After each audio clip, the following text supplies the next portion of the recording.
What's up, freak bitches, wherever you may be, however you may be watching? Thank you for so much for giving us just a little bit of your time. Quite a few things to go into tonight before we get to our spoiler review of The Eternals. And I don't know why it's giving me some weird playback thing, but it says we're live, so we're good. Okay.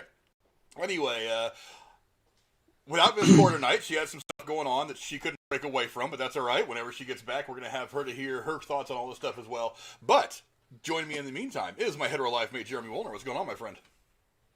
Not much. I thought I would debut my really sick mug that I got, because as we literally said about 10 seconds ago, the problem with today's society is no one drinks out of the skulls of their enemies anymore, so, cheers. It's a better world when you drink out the skulls of your enemies. Yeah. I feel better already. Such a simpler time back then, don't you think? Yeah, you know what the assignment was. Absolutely. But, a whole lot to go into today, and some things that came up kind of just in the last couple of days that are worth talking about, but not huge things. One of the first ones, and I forgot to mention this to you, Jeremy, before we actually started the show, was Star Trek and Transformers have both had their next movies pushed back into 2023. The Rise of the Beast has moved back a year to 2023, while the next installment of the Trek franchise will shift back 6 months to December of 2023. Paramount is pushing back both of two of its tentpole franchises here. The Rise of the Beast has moved back 1 year, will now be on June 9th of 2023. It was originally slated for June 24th of 2022. And also the mysterious next Star Trek film, which we still have no idea what form that's going to take, is been pushed back to December 22nd, 2023, from its original release date of the summertime, the summer movie season of June 9th, 2023. That one, it's not even known who will star in the film, or if Chris Pine, who played Captain Kirk in 3 of the films from the J.J. Abrams verse that they're calling it, or any of his crew leaving me back. Jeremy, were you looking forward to these films at all? Do you have any quick thoughts on this? No. To all of that. To all of that? I did not know that until you just told me just now. Because, I don't... Well, it's right... It's an in-frame. Oh, if it's in-frame. Right here, you see this big Star Wars poster? Yeah, I'm a big Star Trek fan, you can tell. Yeah. I'm sorry, I've seen fanboys, and I that division just makes me laugh so fucking much when they're like, hey, that whole movie, they're just fighting back and forth over Star Trek and Star Wars, and I don't know, I kind of... Like that meme, and I took that personally. I really did. I don't hate Star Trek. Actually, he's right there. You see it? There. There's about the Captain Kirk.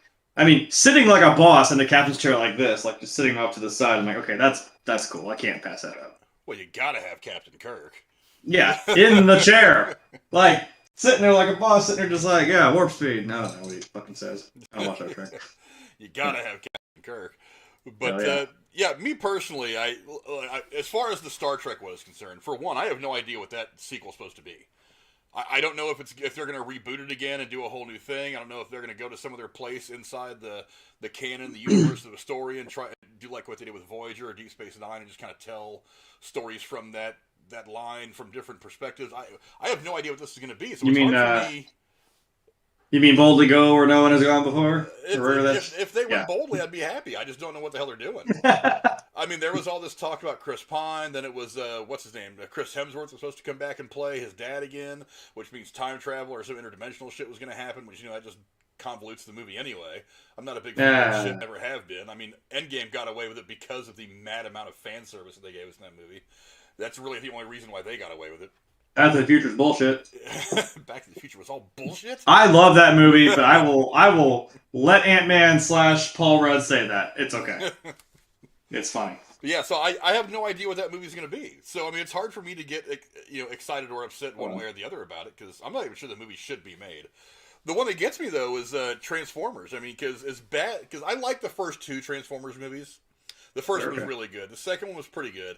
After that, there was a serious decline in quality of those movies. I think 3, yes, because unfortunately, I think I actually saw...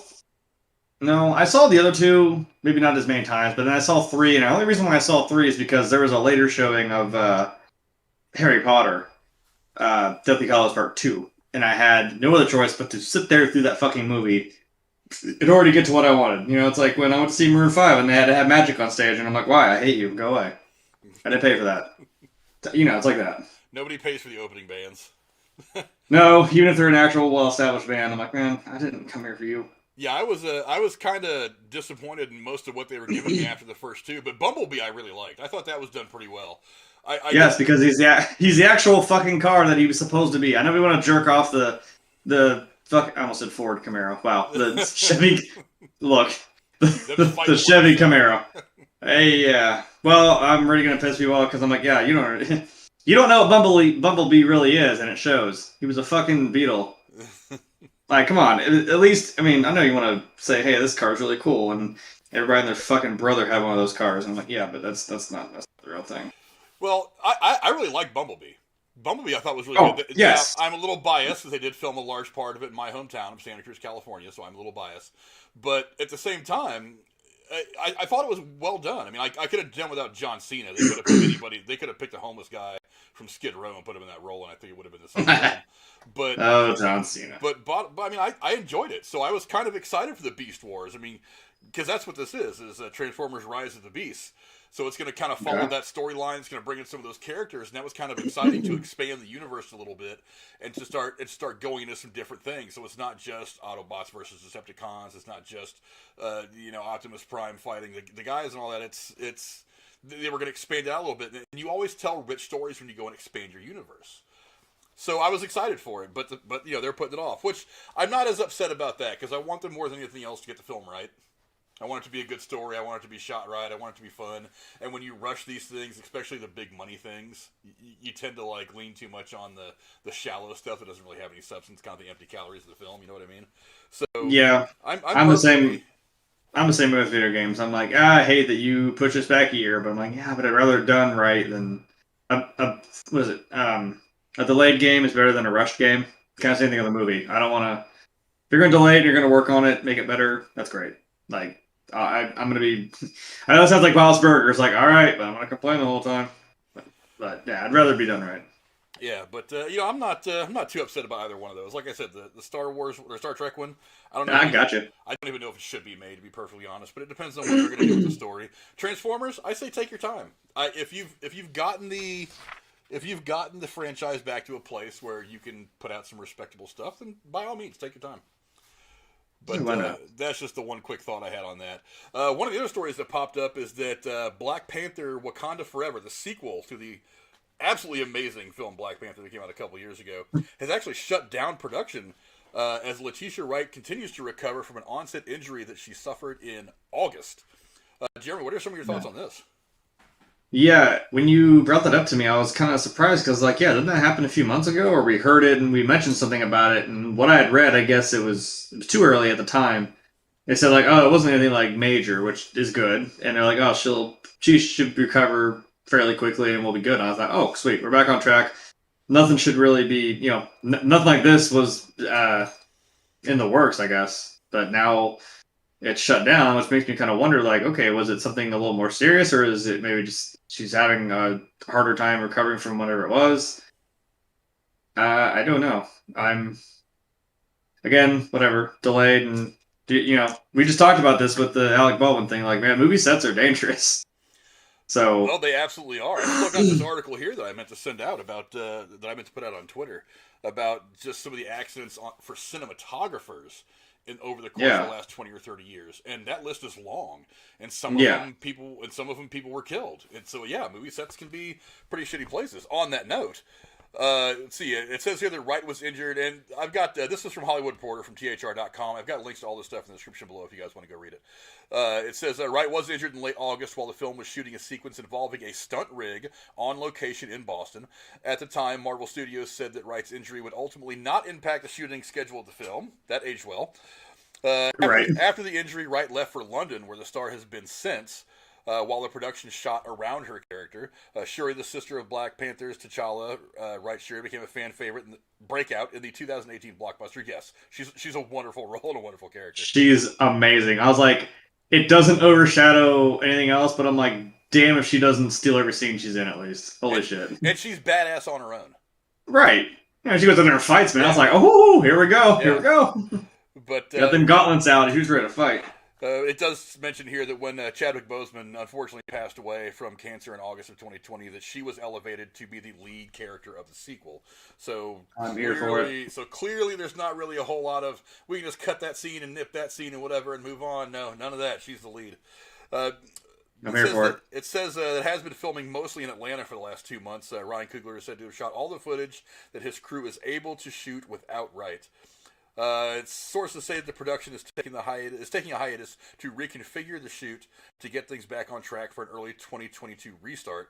The shutdown is expected to begin the week of Thanksgiving. It still doesn't say exactly what her injuries were. I mean, I don't know that. Yeah, really it doesn't seem.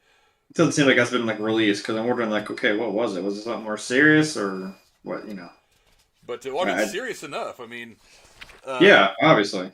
Right. Now, granted, even some small, not so big deal injuries can take some time to heal, but at the same time, you know, you wonder, is it like a back injury or a neck injury or something like that? Yeah, something that they don't really want to push too far or too hard until she's fully healed. But you know, of course, I mean, my thoughts are with her. I mean, I want her to heal so that she can be healthy and continue on with her great career. She's been in a lot of really great stuff away from Marvel and the Black Panther films, so. Yeah, hopefully she gets better soon and gets back in front of a camera because she's extremely talented. More than anything else, though, I'm just curious as to what the hell they're going to do with this movie. I mean, no, it's not just no Chadwick Boseman, it's no T'Challa. He's not in this film anymore, so how does everything progress without him?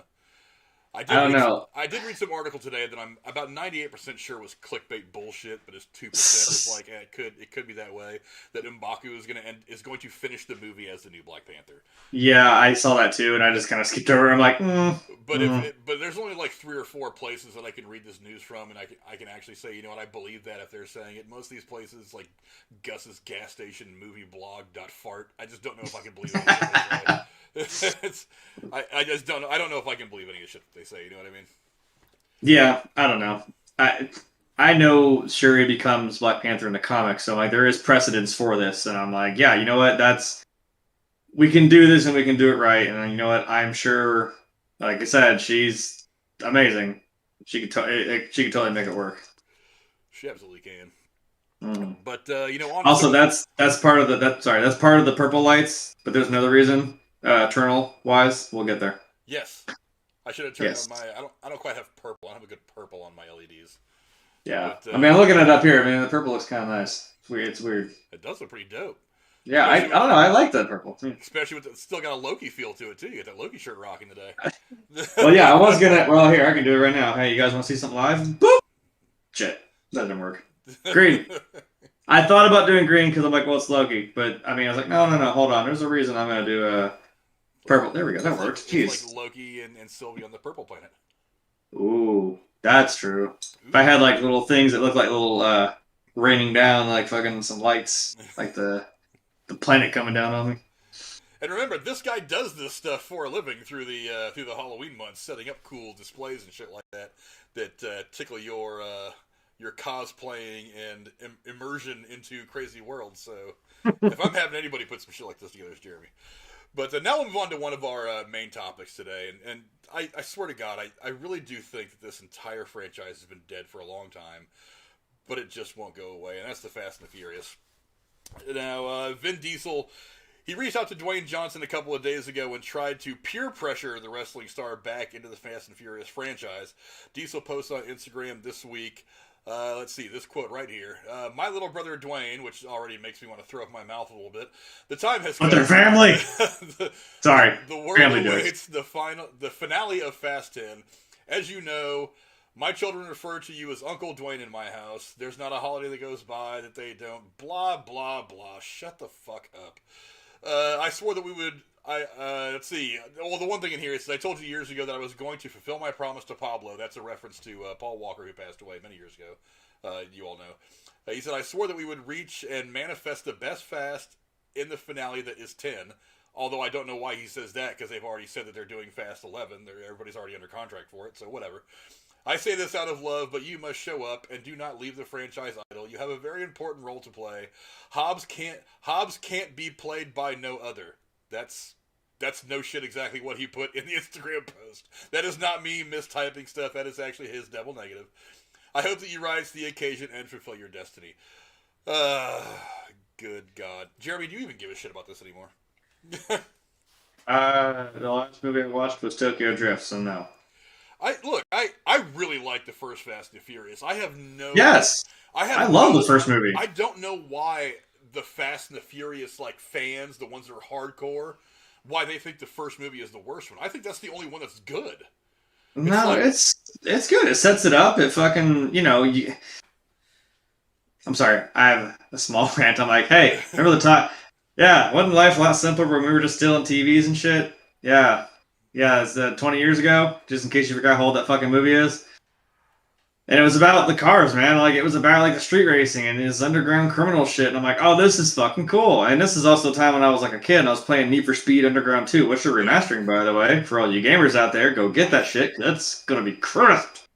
Anyway, I'm not even sponsored by EA because fuck EA. I said it. Yeah, and I thought it was cool as hell. It was a cool concept.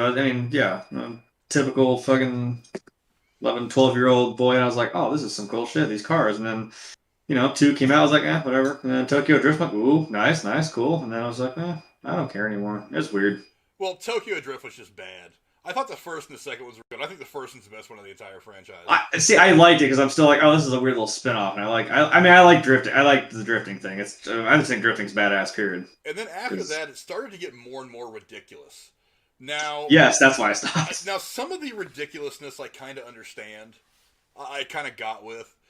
And it's like when The Rock came in, it was like, okay, whatever. You got the big star, the guy who's super famous now. Because when he joined the franchise, his fame was really hitting it. He was really just hitting his stride. Mm-hmm. I mean, so when he comes in, I'm like, okay, great. You got this guy in here, whatever, blah, blah.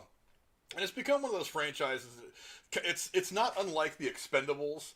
It's like every Expendables movie, Sylvester Stallone would get that one old guy from the 80s action movies and drop him in there just to say, we had this old guy from the old action movies from a long time ago too. That's kind of what it became, because then you get Kurt Russell shows up and stuff like that. So I mean, I kind of got that absurdity, and I was kind of enjoying it a little bit, I won't lie. But now there's this absurdity of they're super spies. And I'm like, wait a minute. It's like literally it was, 15, 20 years ago was in the first movie? 2001 was when the first movie came out. So yes, I said 20 years ago. I wasn't kidding. Yeah, so 20 years ago, Vin Diesel and his crew were jacking DVD players and shit from semi-trucks. And now all of a sudden these fuckers are flying in space. They're super spies. Yes. And I'm like, really? That's not a logical progression for that group of people. The ridiculousness they were trying to embrace, it got a little tired. It's like, wait a minute, I accept this to a certain point, but past that point, you start to make me roll my eyes and go, really? Are you sure? I mean, because the visuals were fun of him running away from the submarine in the Arctic or whatever. Whatever. That was kind of the point where I was like, okay, we're hitting the point of stupidity here. But it's like the last one. I still have not seen Fast 9. There's a part of me that wants to watch it just to see how bad it is, and then there's the other part of me that's like, I could go watch any other movie and enjoy my 2 hours a lot more than I would have had I watched this movie that even most Fast and the Furious fans don't like. A lot of Fast and the Furious fans think this is a terrible movie. So if you're pissing them off with the extremes that you've gone to make him this super duper actiony whatever nonsense, to make this whole thing kind of a movie, then maybe you need to kind of pull the reins back a little bit into the realm of maybe almost movie possible, if not possible in real life. You know what I mean? And on top of that, I think this franchise died with Paul Walker. That's what I keep saying. I'm like, I don't know how you can just keep. I mean, it's like when you get a band member, especially say a lead singer or a front, they pass away, and you're like, yeah, well, it's not the same, or they leave, I don't know why you would. What was it? Zeppelin, John Bonham passed away, and they're like, we don't want to do this without him. I'm like, hey, I respect that. And you lost your drummer, and dude is a fucking wicked drummer. I'm like, but they didn't want to do it without him, so I'm like, yeah. I don't know. It seems like the same thing. I'm like, yeah, he passed away. I was kind of like, all right, let's for the pun, let's park it, guys. Just let's chill, all right. And I thought they did a very good job finishing the movie that they were making when he passed away. Because you're in kind of this impossible situation. There kind of is no right decision to make. You just do your best. You try to honor him, and you do that. And I thought they did a pretty good job in completing that movie and paying respect to Paul Walker. Very emotional scene at the end of that movie with the two cars driving down the road, and he drives off on the left, blah, blah, blah. It's nice. That was it was a beautiful, fitting, emotional ending, and if it would have stopped right there, I would have been just fine. But then Vin Diesel's like, I don't have any other franchises that can make me $1 billion right now. So, Fast and Furious 8, 9, 10, 11, 17, 84, whatever. And I'm like, come on, dude. Look, everything else that Vin Diesel's done has not worked out well. I mean, the Disney stuff notwithstanding, because I don't think those were supposed to be big blockbuster, big, huge money-making movies anyway. I mean, the Pacifier was fun, but yeah. Yeah, it's like the Chronicles of Riddick stuff didn't really take off the way he wanted it to, even though they weren't terrible. I'm not the biggest fan of the movies, but they're not terrible. They're interesting to watch. That stuff didn't take off. He tried to go back to the Triple X thing. Triple X. One of the things that made him a star. That movie, while amusing, was not as good as the original at all. It wasn't even as good as the sequel. Yeah. Also, I mean, I was going to throw it way the fuck back, but he was in Saving Private Ryan, in case anybody forgot. True.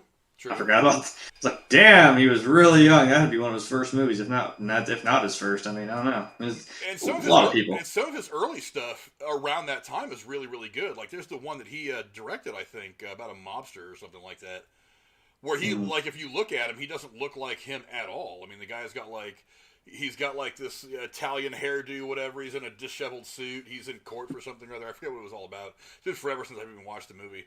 But yeah, I mean, some of the stuff that he directed and produced and wrote on his own early on in his career was actually really good.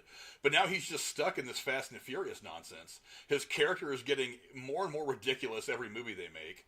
I mean, somebody was describing to me a scene, somebody I know that had seen the movie, of he pulls these two pillars apart to make a bunch of shit collapse on the bad guys. And I'm like, so now this guy's fucking Hercules? Yeah, he's superhuman. I was like, what next? Is he a fucking mutant? You know, make him... It's like, what are you even going to do with it? You know? It's like, oh, they're in the MCU. You just don't know it yet. Yeah, Wani just said Dom versus the Avengers. You know exactly how that movie's going to end. That's what I put. I put Earth's Mightiest Heroes are no match for family. Yeah. It's like he's going to be standing there against Thanos, and when right as Thanos goes to snap him away with the fucking Infinity Gauntlet, he's going to be like, you can't do that to family. And then, of course, he's going to rip Thanos' fucking head off, and that's where the movie's going to end. And that's the kind of ridiculousness that we've gotten to with this entire franchise. Yeah. Look, I know that, like, I don't want to compare, but, like, we were talking about that today at work right before I left. Like, it's something like what you said. He's like, oh, he fucking uses his strength. Like, I don't know, at least it's something like grabbing a car or, like, yank somebody out of a fucking car when it drove by. I was like, okay, really, though? Like, you can be strong, but you're not yanking somebody out of a fucking car when it moves by you.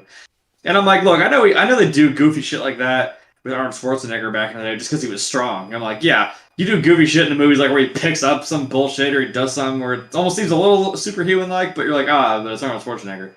I'm not saying he's like our generation's Arnold Schwarzenegger. I'm like, no, this just seems ridiculous that you're just giving him these like superhuman abilities. Like, I know the superhero shit's hot right now, but just calm down, all right?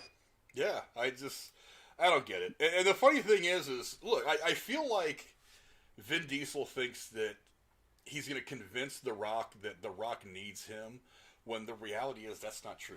I mean, The Rock has made like 3 or 4 terrible movies for Disney in the last 2 or 3 years, and he's still The Rock. It hasn't hurt him one bit. Oh no, The Rock's not hurting for, like, he's doing well. Like, he's got his own like little reality shows. He's, you know, the workout shit, and yeah, he's done some good stuff. He's done some bad stuff. We don't talk about the Scorpion King, but well, hey, he had to start somewhere. I know. Most of the time, the first time you do a thing, you're not very good at doing that thing.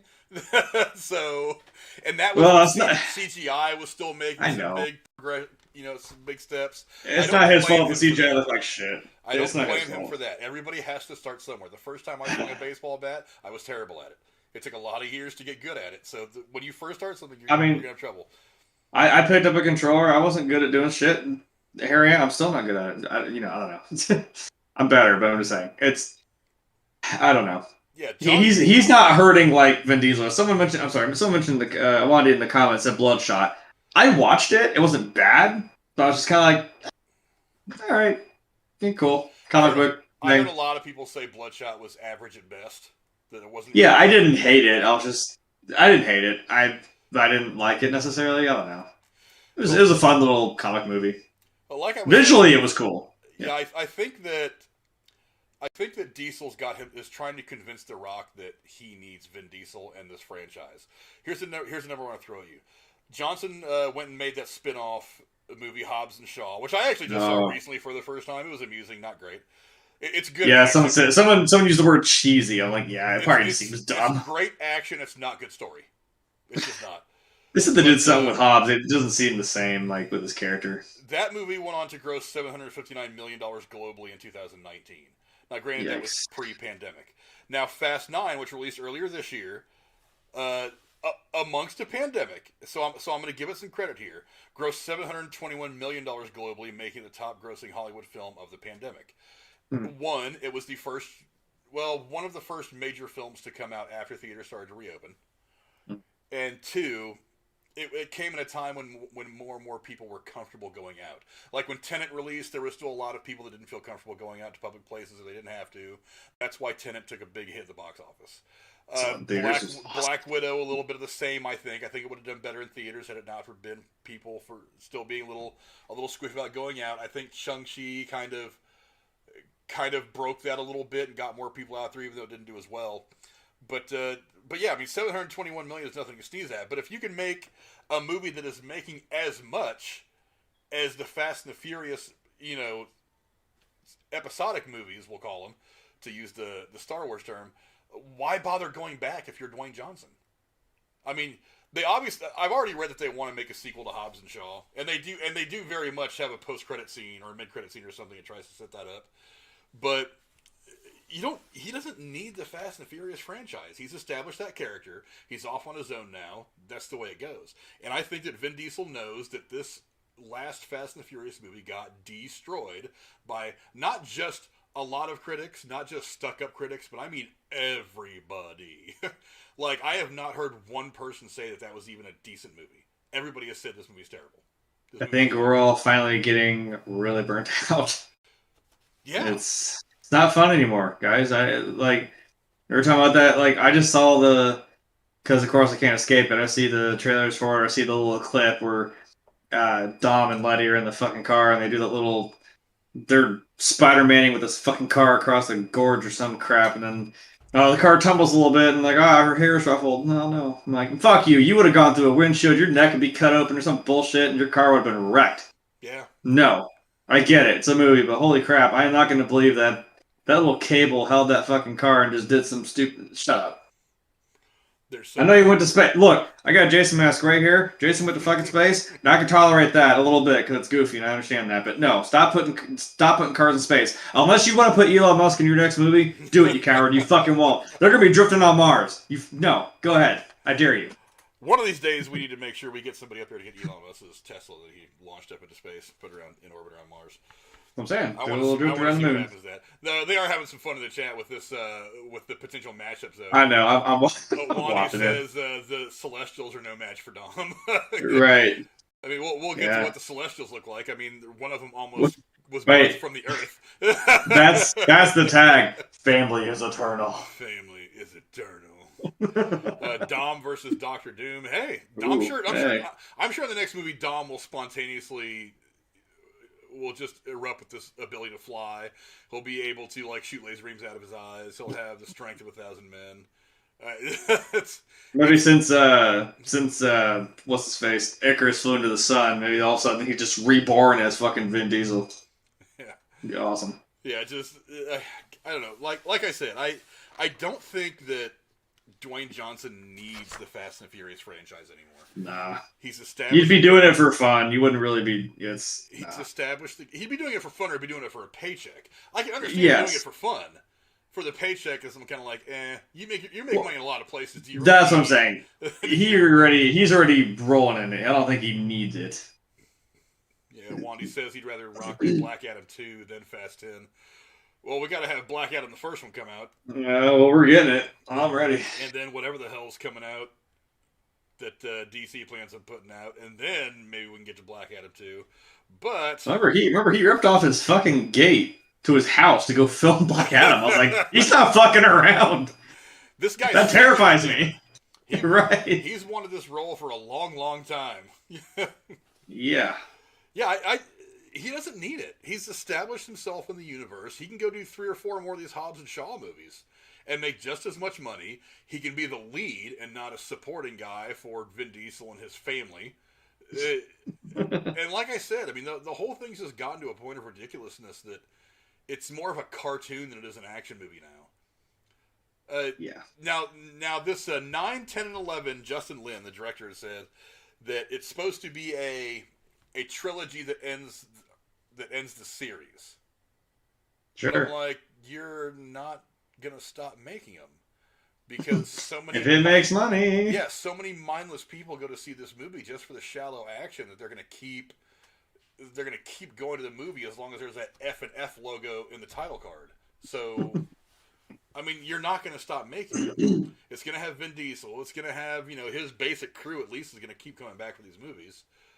I mean, honestly, yeah. I think if Paul Walker was still alive, he might have looked at Vin Diesel and been like, dude, let's get to 8 or 9 and let's let it rest.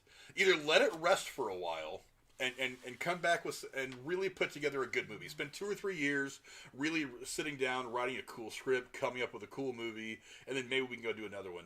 But just putting out one every 18 months of just outrageous stuff, I mean, it's not working for me. I know a lot of people like it, and if you like it, that's great for you guys. I just think it's getting a bit ridiculous, and the ridiculousness is getting to the point where it's kind of taking me out of these movies when I watch them. You know what I mean? It's so much ridiculousness. I swear to God, I thought I saw Rob Dyrdek skate fuck in there on his DC. He's like, "What's up, bitch?" I don't know that annoying bitch with the fucking laugh. I don't remember her name. Yeah, Chanel West Coast. Chanel. Just right when I like Chanel, right? Yeah, she's every bit as annoying as he is. But yeah. Hey, he's from Kettering, Ohio. You watch yourself. Hey, a lot of cool people from a lot of cool places, but every place has a douchebag is from there too. And Rob Dyrdek is that douchebag. I don't know if we want to claim him. But yeah, sure. Taj.0 greater than ridiculously. Sorry, that's the truth. A lot of people don't want to admit. I mean, seriously, what MTV is basically Rob Dyrdek's channel now.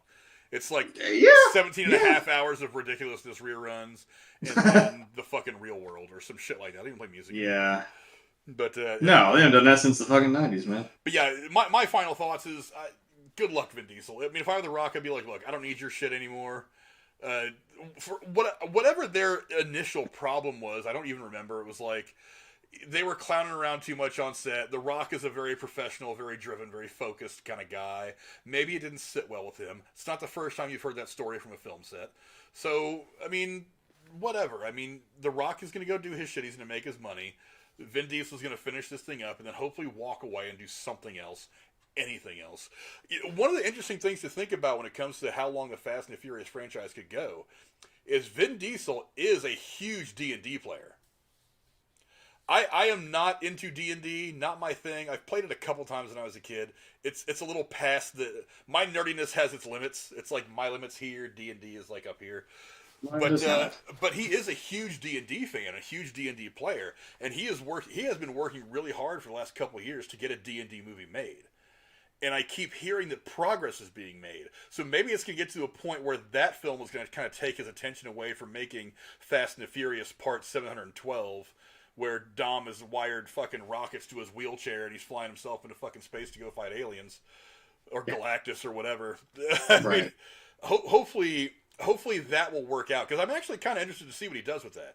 It's very much a passion project for him. And then maybe he'll put some of that hard work on that project and make a really cool movie out of that. Because there's never really been a cool Dungeons and Dragons movie. I mean, I think he came out with one in like the early 80s or something like that. Not actually, Dragon Slayer, it was something like that. It wasn't Dragon Slayer. I know that movie, but I thought there was a D&D movie. There is actually, and I was gonna say I have it. I think the way, and if you know, I'm gonna say it. The animation style, I mean, this is it's one of those, like, when I saw it, I thought, oh my god, mind blowing. But then, like, I've seen graphics and CGI now, and I'm like, that looks like absolute shit. But the way I would describe the CGI is like the Barbie movies. You know what I'm talking about? The Barbie movies, like, from way back in the fucking day. No, Casey. Get the fuck out of here, Casey. No. Don't just subscribe to your shit. Fuck off. You better pull out. Anyway, as I was saying before I was rudely interrupted, it reminds me of like the Barbie movies, like that weird kind of animation. I don't know. It was a fun no, and the reason why it's cool is because like we played it at a. I said played it. I did say that at a friend's birthday party a long time ago. Like you actually go through it. You go through the story, and there will be parts where it'll stop, and then it was so cool because I'd never seen an interactive DVD like that or anything like that before. Where you then choose like what should they do next? Like should they do this, or this? And I think there were like 6 endings to it. There's I don't know. They even tell you like in a scroll like how many fucking combinations you could possibly do. And like I said, there's 6 endings, but I'm like, we're dicks, and we're like, okay, let's see how fast we can kill them. Like, I think I actually won. I was like the second choice. I got them all killed. Like the entire party got killed, and like I think they left one alive, but it's like, hey, go tell your fucking friends or whoever's left. And she like runs off, and it said it ended. I'm like, yes, got it. I made a dumb choice. But yeah, you chose like as you went through, and it was kind of interesting. Yeah, I would say probably early 2000s of some sort. I don't know what it's called. If I find it, I'll mention it somewhere. I don't know. Now that you mentioned it, I do kind of recall what you're talking about. Yeah, I thought it was like the coolest thing ever. And I was trying to track down my friend a couple of years after, and I'm like, "You still have that movie? Like, what was that?" And he was just like, "Here, have it." I'm like, well, "I didn't. I wasn't asking for it." He's like, "No, take it." I'm like, "Okay, cool." I watched it again, and I realized, "Oh god, this looks like absolute shit," but it was still fun because we did eventually like end it and get to an ending. I can't remember which one it was. It's like there's like 2 people left, I think, that end up living. Like I think it was someone like the little annoying girl or something. Not annoying. She was cool. Like backflipping all over the fucking place and bullshit. I don't know. It's a fun time. But yeah, I mean, hopefully he put some of his attention into that. And There's a lot you can do with D&D, especially now. oh yeah, and hopefully he puts some of his attention into that and just stops making these ridiculous movies. Eventually, the law of diminishing returns is going to catch these movies, and he's going to spend $500 million actually going into space and shooting on Mars or some shit, and he's going to release it here, and it's going to make $25 its opening week, and he's going to be like, "Oh, I don't know why this doesn't work anymore." Well, because they're tired of your shtick, bro. You need to go do something else. Oh, families forever. And the thing is he's been in some really good movies. He's been in some really good stuff. It's just he's gotten so wrapped up in this one fucking franchise that I don't know that he knows how to do anything else. So I think it'd be better for his career if he broke away. Because if he stopped making these movies, what would he do?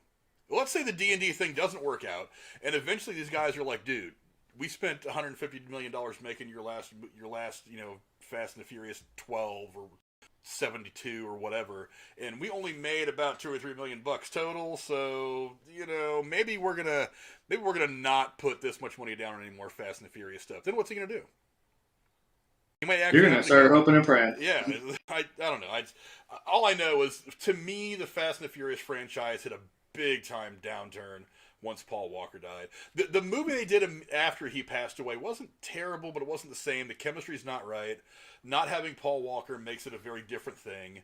And then after that, it was just a steady decline for me. I mean, just all those movies since then have been terrible. Just hard to watch. I thought Hobbs and Shaw was fun, mindless action. It wasn't great. It wasn't special. It wasn't Dr. Zhivago.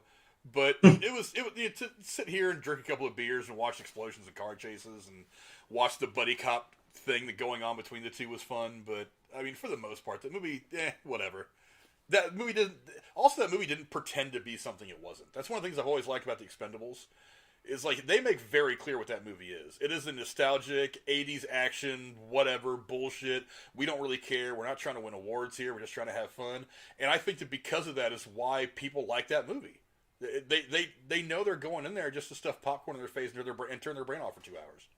That's what and they want to do that. They're buying ticket exactly for that. They're getting exactly what they want, and then you get all that fun. You get the fun of having Sylvester Stallone and all these guys in the same screen at one time. The last movie, that's what I'm saying. Yeah, the last movie they brought in some Ronda Rousey and some of the younger people and all that stuff like that. Made it a bit more fun, mixed it up a bit. The next Expendables is supposed to do a bunch of crazy shit. I have no idea what they're going to do. Yes, they're actually making it. I think we talked about it a couple of months ago. But you know what my idea was? Make one called Expendables, just like Bells, make it all the female badasses, like fucking like you said, like Ronda Rousey. You do like Sigourney Weaver, Linda Hamilton, fucking shit. Who else? You know what I mean, though. Just make a whole fucking. And I'm not even trying to pander. I'm like, yeah, it's not like female Ghostbusters. Fuck that shit. That was stupid. No, if you made like a whole team of fucking like the old school female badasses and shit like from the 80s, 90s, go for it. So I think that shit would be wild. Linda Hamilton was a straight up beast in that last Terminator movie. I mean, say what you That's want. what I'm saying. I thought it was a decent enough film. It was a much better Terminator film than the last couple we've gotten, and it was a much better Terminator film since anything we got after Terminator 2. But I mean, yeah, she's still kicking ass. There's a couple of women from movie history that you could throw in there and have a whole lot of fun with, and you wouldn't need to have like 12 or 13 of them. Just get like 4 or 5 of them. Yeah. That'd be fun. But anyway.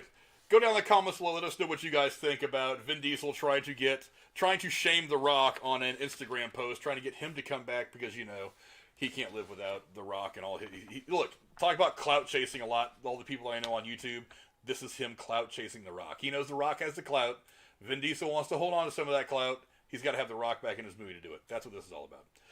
Are you trying to say Dwayne Johnson is his Rock? He is. The only thing holding up his career at this point is Fast and the Furious. He can't let it die that easily. I know.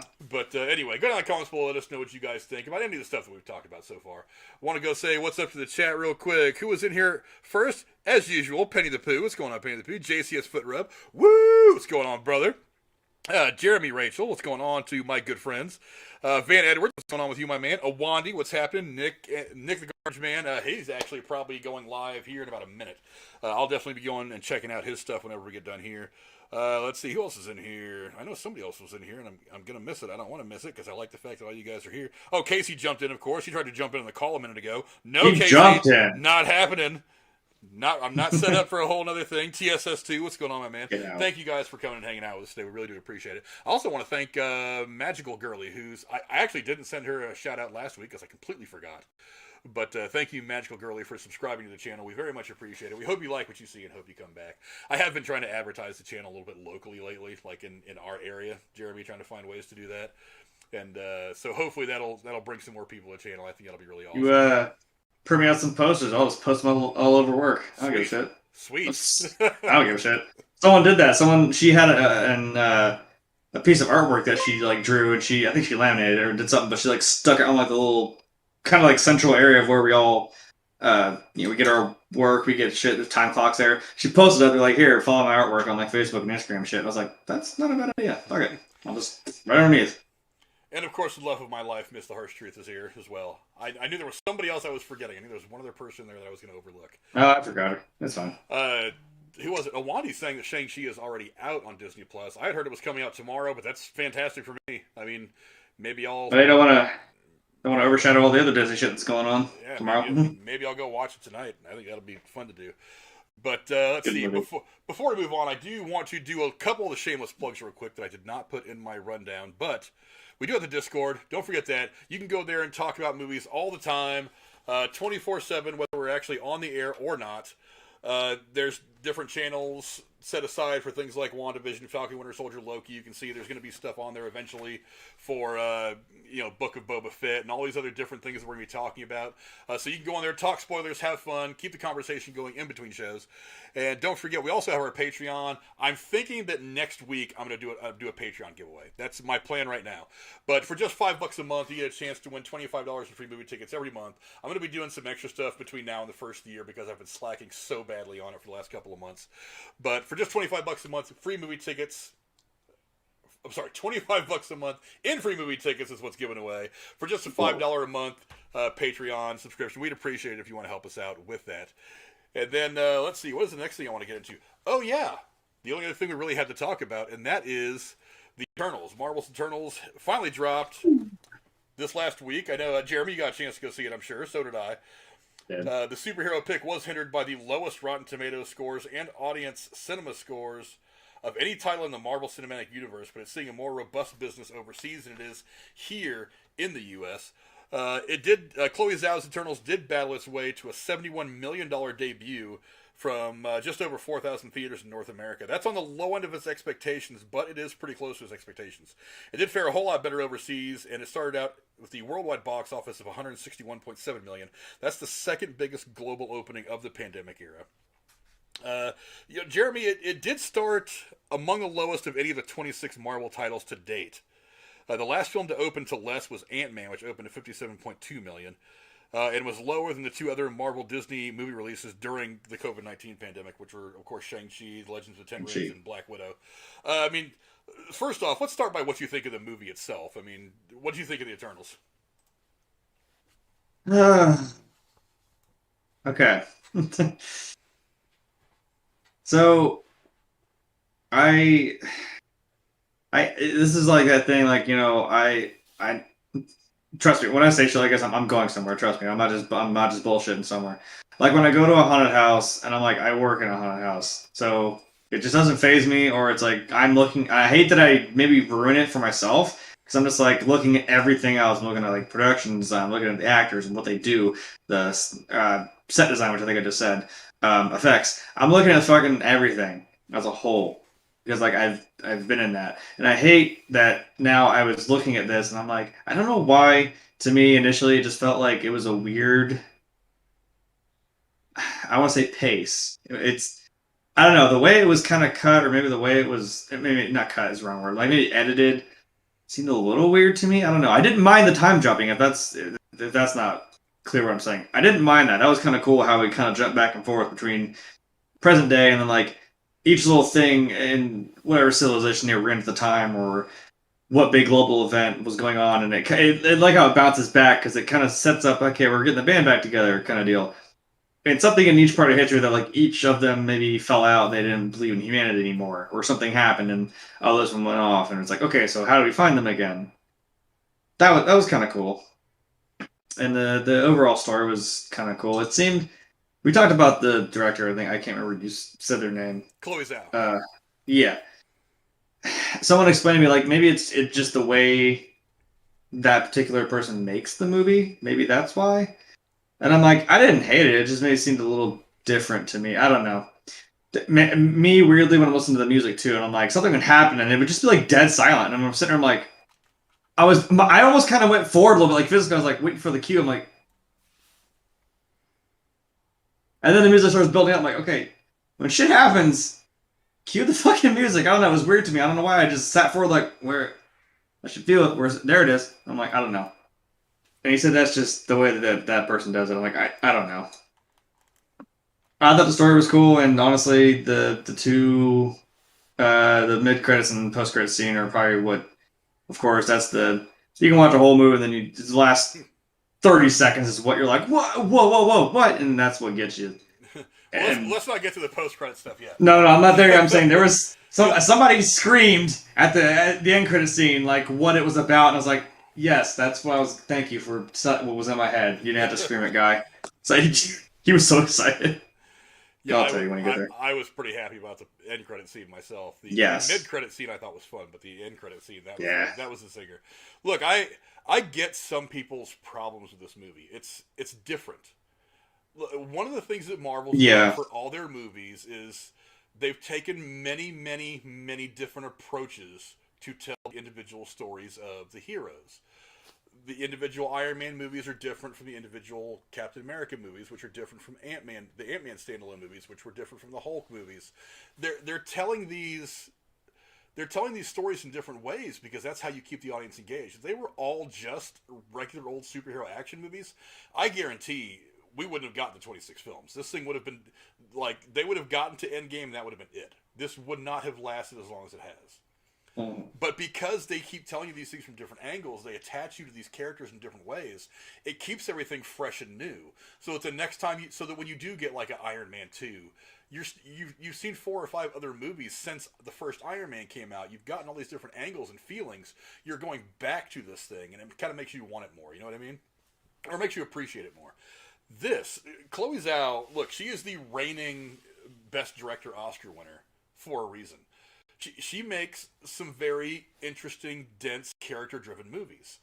And they said emotion. Whoever said to me said it like very emotionally driven, or it was more story driven. I'm like, yeah, I get that, and it was very much there. I didn't mind it. It would have been way, way too easy to have taken this movie and made it another Guardians of the Galaxy. That would have been a terrible mistake. Not that it wouldn't have been a fun movie to watch, but you'd have been given him the same thing you've already given him. The whole idea about the Eternals is not that they are some ragtag group of misfits that came out together out in the galaxy to do whatever. Is that these people they are put together for a reason. They are sent to this place for a reason. They are a team for a reason. And the way that they kind of inserted them, as you said earlier, the way you kind of inserted them into these different points in human history that were significant to how humans evolved and progressed, both socially and all that stuff, I think was a great thing to play with. I think it was a great kind of setting to put these characters against. Because essentially you're kind of telling the story of gods. It's almost like you're telling a story of like Zeus and all these other gods. You're putting it on camera kind of like that and presenting it like that. I thought it was wonderful. Was the movie dense? Absolutely. But you know what? Yeah. It's not so dense that any casual movie fan wouldn't go in there and understand what the hell's going on. I mean, yeah, if you walk down the street and ask 10 people what went on in Babylon, maybe 2 of them be able to tell you. One of them be able to tell you with any kind of intelligence. 1 or 2 might be able to give you a vague recollection of something they heard in history class in high school, and the rest of them are all just going to be like, Babahoo? But, I mean, still, we all know that Babylon was a place in history, so putting them there and explaining to them how they impacted human evolution, and, you know, humanity or mankind evolving is significant, and it's something that's real. It was dense. It needed to be dense. It needed to be different. Yeah. Like I said, you couldn't just make this another group of people from space coming together and doing a thing. It was going to be the same old thing all over again. You had to go tell a better story. And I think this was a much better, I think it was a great story. It tried to be deeper, and I mean, I like that. There is, of course, there's always like the kind of, it seems like there's almost just like an obligatory, it almost seems mildly out of place, but it's still kind of funny for that aspect that there's just an obligatory like human character who's just there, which was the director or the Indian guy, whatever he fucking was supposed to be. And then you got the actual the Eternal, that the Indian guy that was with them, who's kind of like he's got the little zinger one-liners because he's just hilarious. So I'm like, yeah, it balances out a little bit. They're trying to tell some like deeper shit, and I'm like, yeah, I ain't gonna lie, I got attached to some of them. Gilgamesh died, and I'm like, man, he wore that apron so well. Man, he's gone now. And that's I thought his was the. I'm sorry, I thought his was the coolest. I don't know why I thought his power was cool. I'm like, I wouldn't normally go for just the raw fucking just punching shit in the fucking face, but I'm like, it's kind of badass. You get right up in one of these fucking deviants' faces with your fist and just boom, just give him a fucking run right in the jaw. I'm like, yeah, that's actually kind of awesome. I don't know. I liked it. Yeah, one of the things, and again, big time spoilers here, we're going to get into some shit on this one, is the fact that so many of them die by the end of the movie. What I was like, Jesus Christ, are any of these people safe? Because the one that really got me was like the main character, the leader of all this. The fact that she dies... Ajak, Ajak dies at the beginning of the movie. And then finding out exactly what happened to her was kind of the big plot twist. I mean, that was on the way to a M. Night Shyamalan kind of plot twist, because I didn't really, because as it got up there and it started to become more evident, I was like, wait a minute, it wasn't. Oh, it was, and I was like, please tell me this is a head fake and it's something else. Tell me it was Agatha. If Agatha pops out and she's the one that killed Ajax, I'll buy that. but no, it was Icarus, and I was like, damn. But it was also one of the interesting things about the kind of inner conflict within the characters is that none of them are really wrong. It's like you understand all their points of view. It's like they have become really sympathetic and appreciative of the people of Earth, so they don't want to see anything happen to them. So when they find out that their entire mission was to hang out here and keep people, growing and feeding the celestial that was growing inside the Earth to eventually be born, destroy the Earth, and then create new worlds, that they're like, wait a minute, we don't know if we want to sacrifice this world to create 1,000 others. We think that these people have something here. They fought and defeated Thanos. They brought back half their own population. They did all these things that beforehand we wouldn't have thought they were ever going to be capable of doing, and now they've done it. It's like, and there's so much more here that we think can be explored. Why not build these other 1,000 worlds and see where this one goes? Because there's a lot that we're seeing here that we haven't seen in other places. And it was just this single-mindedness of, we need to destroy this planet to create another celestial to do this, just doing things because that's what you've always done. They're trying to fight against that. I mean, I got it. But at the same time, you understand how Ajax, well, not so much Ajax at the end of the story, but how like Icarus, how they are committed to their duty, and you can't really blame him for that either. It's like he knows he's got his role to play. He's doing it for the greater good. You can't say that it's a bad thing to create thousands of worlds with intelligent life. They could do a whole lot of really good things. You kind of understand a lot of their points of view on this, and you can't really disagree with either one of them. I thought that was the really fun things about the dichotomy between these two sides that ended up in this little kind of mini Civil War situation just in this group. I mean, what do you think about that whole dichotomy, that division between this group of Eternals? Well, yeah, like you said, they all had kind of their own point, and even this is like they've all gone off and done their own thing for a couple thousand years. So from that moment they split, they even still seem to have their own kind of ideals, or what's the dude was who like mind control people. He seemed to be the one that kept he's like, I could fix this, like I could do something, I could like it just gnawed at him more, or maybe just sooner than the rest of them. They're all still trying to keep it together. Like, let's stay together, guys. Let's keep this thing going. We gotta defend these people from these. I almost said variants. That's the wrong one. Sorry, the deviants. But and this is now that they've all kind of gone off on their own ways and probably experienced things differently, or maybe still held on to that same kind of ideal. And it's like, well, they're not wrong, but in a way, it's like there's you got 7, 8 different viewpoints here of like what we should do, and you guys are gonna butt heads, and it's gonna suck for a second. Yeah, and Rachel did point out that there's some plot holes in this movie when she was in the chat. That's literally the fucking credits roll, and she was sitting there like this, like there's plot points in this. There's plot holes in this shit. And I'm like, probably, I don't know, man. Well, the one that kind of stood out to me is I was like, this one character has the power to fix exactly what bothers them, and they don't seem to use it. And that's Sprite. In the beginning of the movie, we see Sprite pretending to be an older, mid-20s girl at a bar talking to a guy. And then she obviously reveals herself to be Sprite, the younger looking anyway of the Eternals.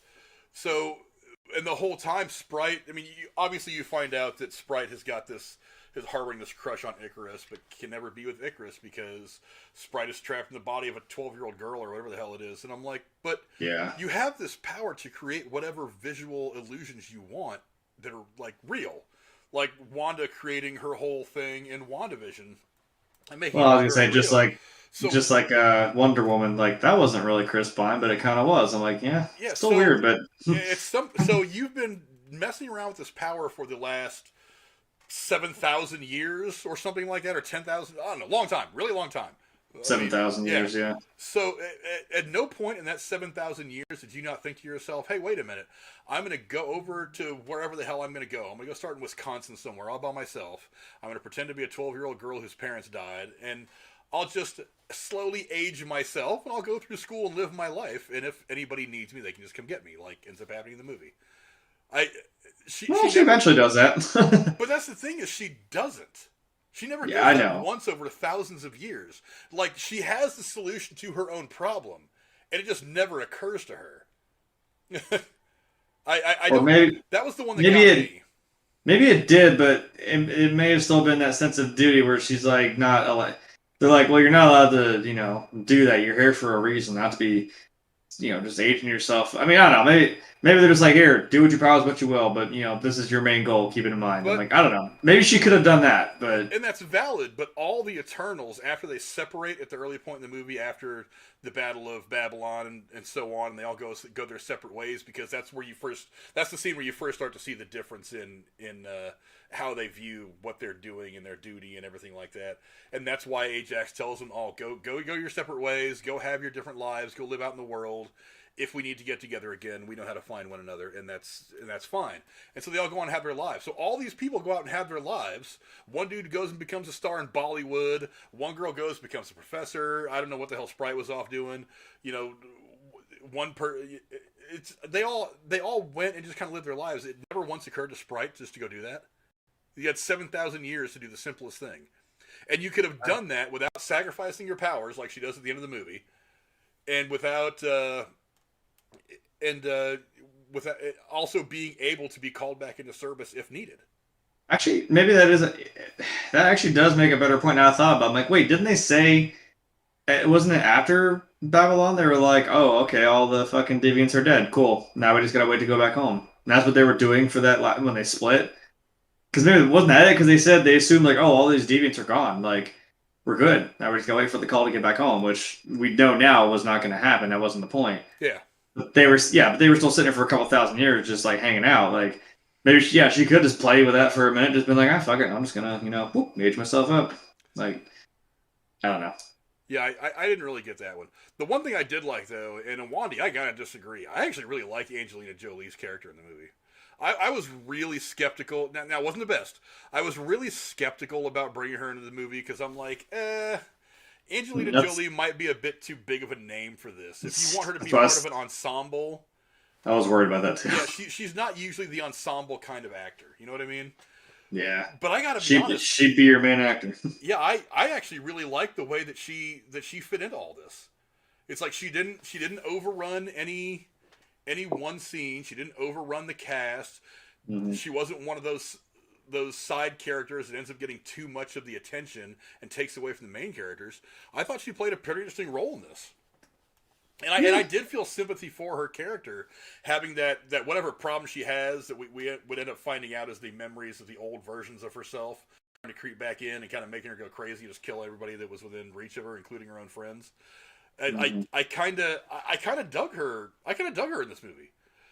It was a nice plot point because it's like, crap, this is going to come up at the most inconvenient time, isn't it? Like, she would start losing her fucking mind again and start killing everybody. I'm like, God damn it. And look, Angelina Jolie is not a terrible actor at all. She's been in some really, really good shows. Yeah. She definitely knows what she's doing. And she conveys... Look, I feel bad for her character in this movie because mm-hmm. she has this purpose as a warrior. She goes and fights.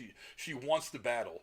But how does that work when you have this affliction that you can't control and that can kill one of your family members, one of your friends, one of the people you care about, and that you can't stop it, and they probably can't stop it either. I mean, because dude, there's a couple of points where, excuse me, Icarus is essentially Superman. Only saw you wear the cape. I don't wear a cape. There are jokes made in this. There's a couple of Batman and Superman references that were timed and very funny.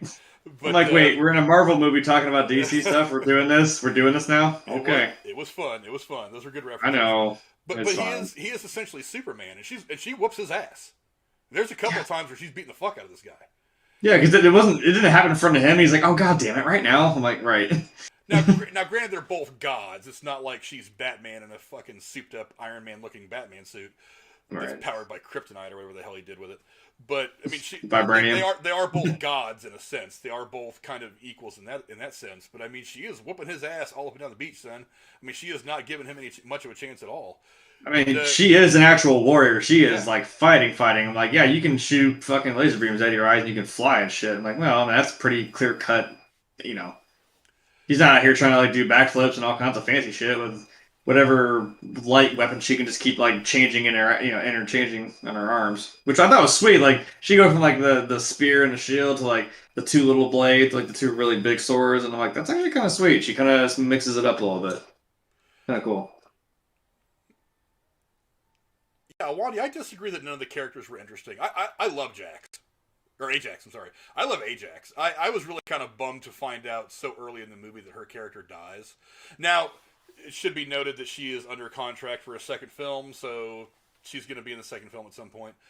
But being kind of the elder statesman of the Eternals, the one who has the high level of wisdom, the high level of experience, I really loved her in that role. I didn't know if she would work in that role very well, but she did. She worked very, very well in that role. And the rest of the heroes are really good too. The Bollywood guy, whose name I'm drawing a blank on, I'm gonna have to pull this up so that I can speak somewhat intelligently. I didn't get a chance to go back and see the movie for a second time. So, but the whole Bollywood thing, I kind of liked. One of the things I really liked about the movie, and John Campea brought this up on his spoiler review of all this, was that he says one of the very interesting things, once you realize that there is this big split between them, Eternals cast, once you realize there's a big split between these Eternals about whether they should stop this thing that's going to destroy Earth or not, it's like he says, I agree with you guys that we shouldn't just let this thing destroy Earth. He goes, but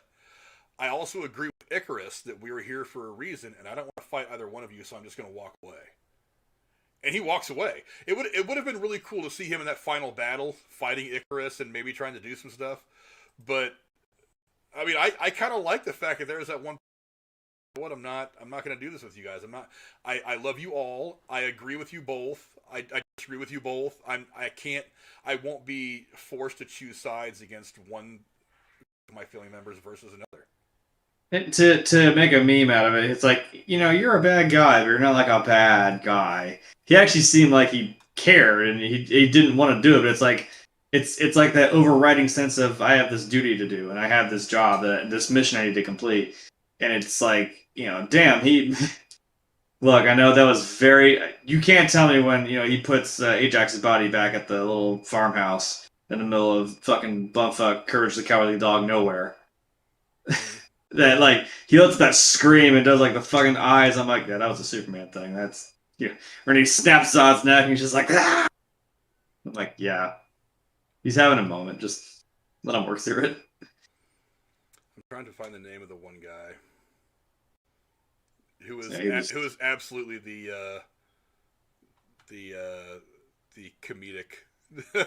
Yeah, I said like him and the human guy, the director or whatever. That's his name I'm trying to find. I'm trying to name him because I thought he was. Oh, the human guy. I thought you meant the Eternal one. Oh yeah. They were hilarious. Karun's his name. Karun, okay. And Kumail Nanjiani's character's name is Kingo. He's the one that shoots the stuff out of his hands like guns and shit. Yeah, he was the one I was talking about who said that great line about I'm not gonna fight either one of you guys because I love you both. I think you're both right. So I'm just gonna walk away from this thing. I thought that was interesting. But yeah, I him being a Bollywood star for 3 generations, and they were just like, how did you manage to star in movies all these years? And anybody asked me why you didn't get older? He goes, that's me as my great-grandfather. That's me as my grandfather. That's me as my father. Yeah, because you're just like, yeah, because you were all wondering, like, so how did you manage to get away with this? And he's like, oh yeah, I have been every, like the last 4 generations of my own fucking family. I'm like, okay, whatever, man. Sure. Yeah, did you also get the reference of how Sprite basically was the inspiration for Tinkerbell? Yeah, and I like how they... Icarus even refers to her as Tinkerbell every now and again. Yeah, he's like, well, you're Tinkerbell, obviously. Oh, what the hell was... when they said the thing about... Was it Icarus? And you're like, oh yeah, Ajax. Fucking Sprite made that shit up when we were there. I'm like, oh god damn, of course. The whole, like, flying too close to the sun thing or whatever.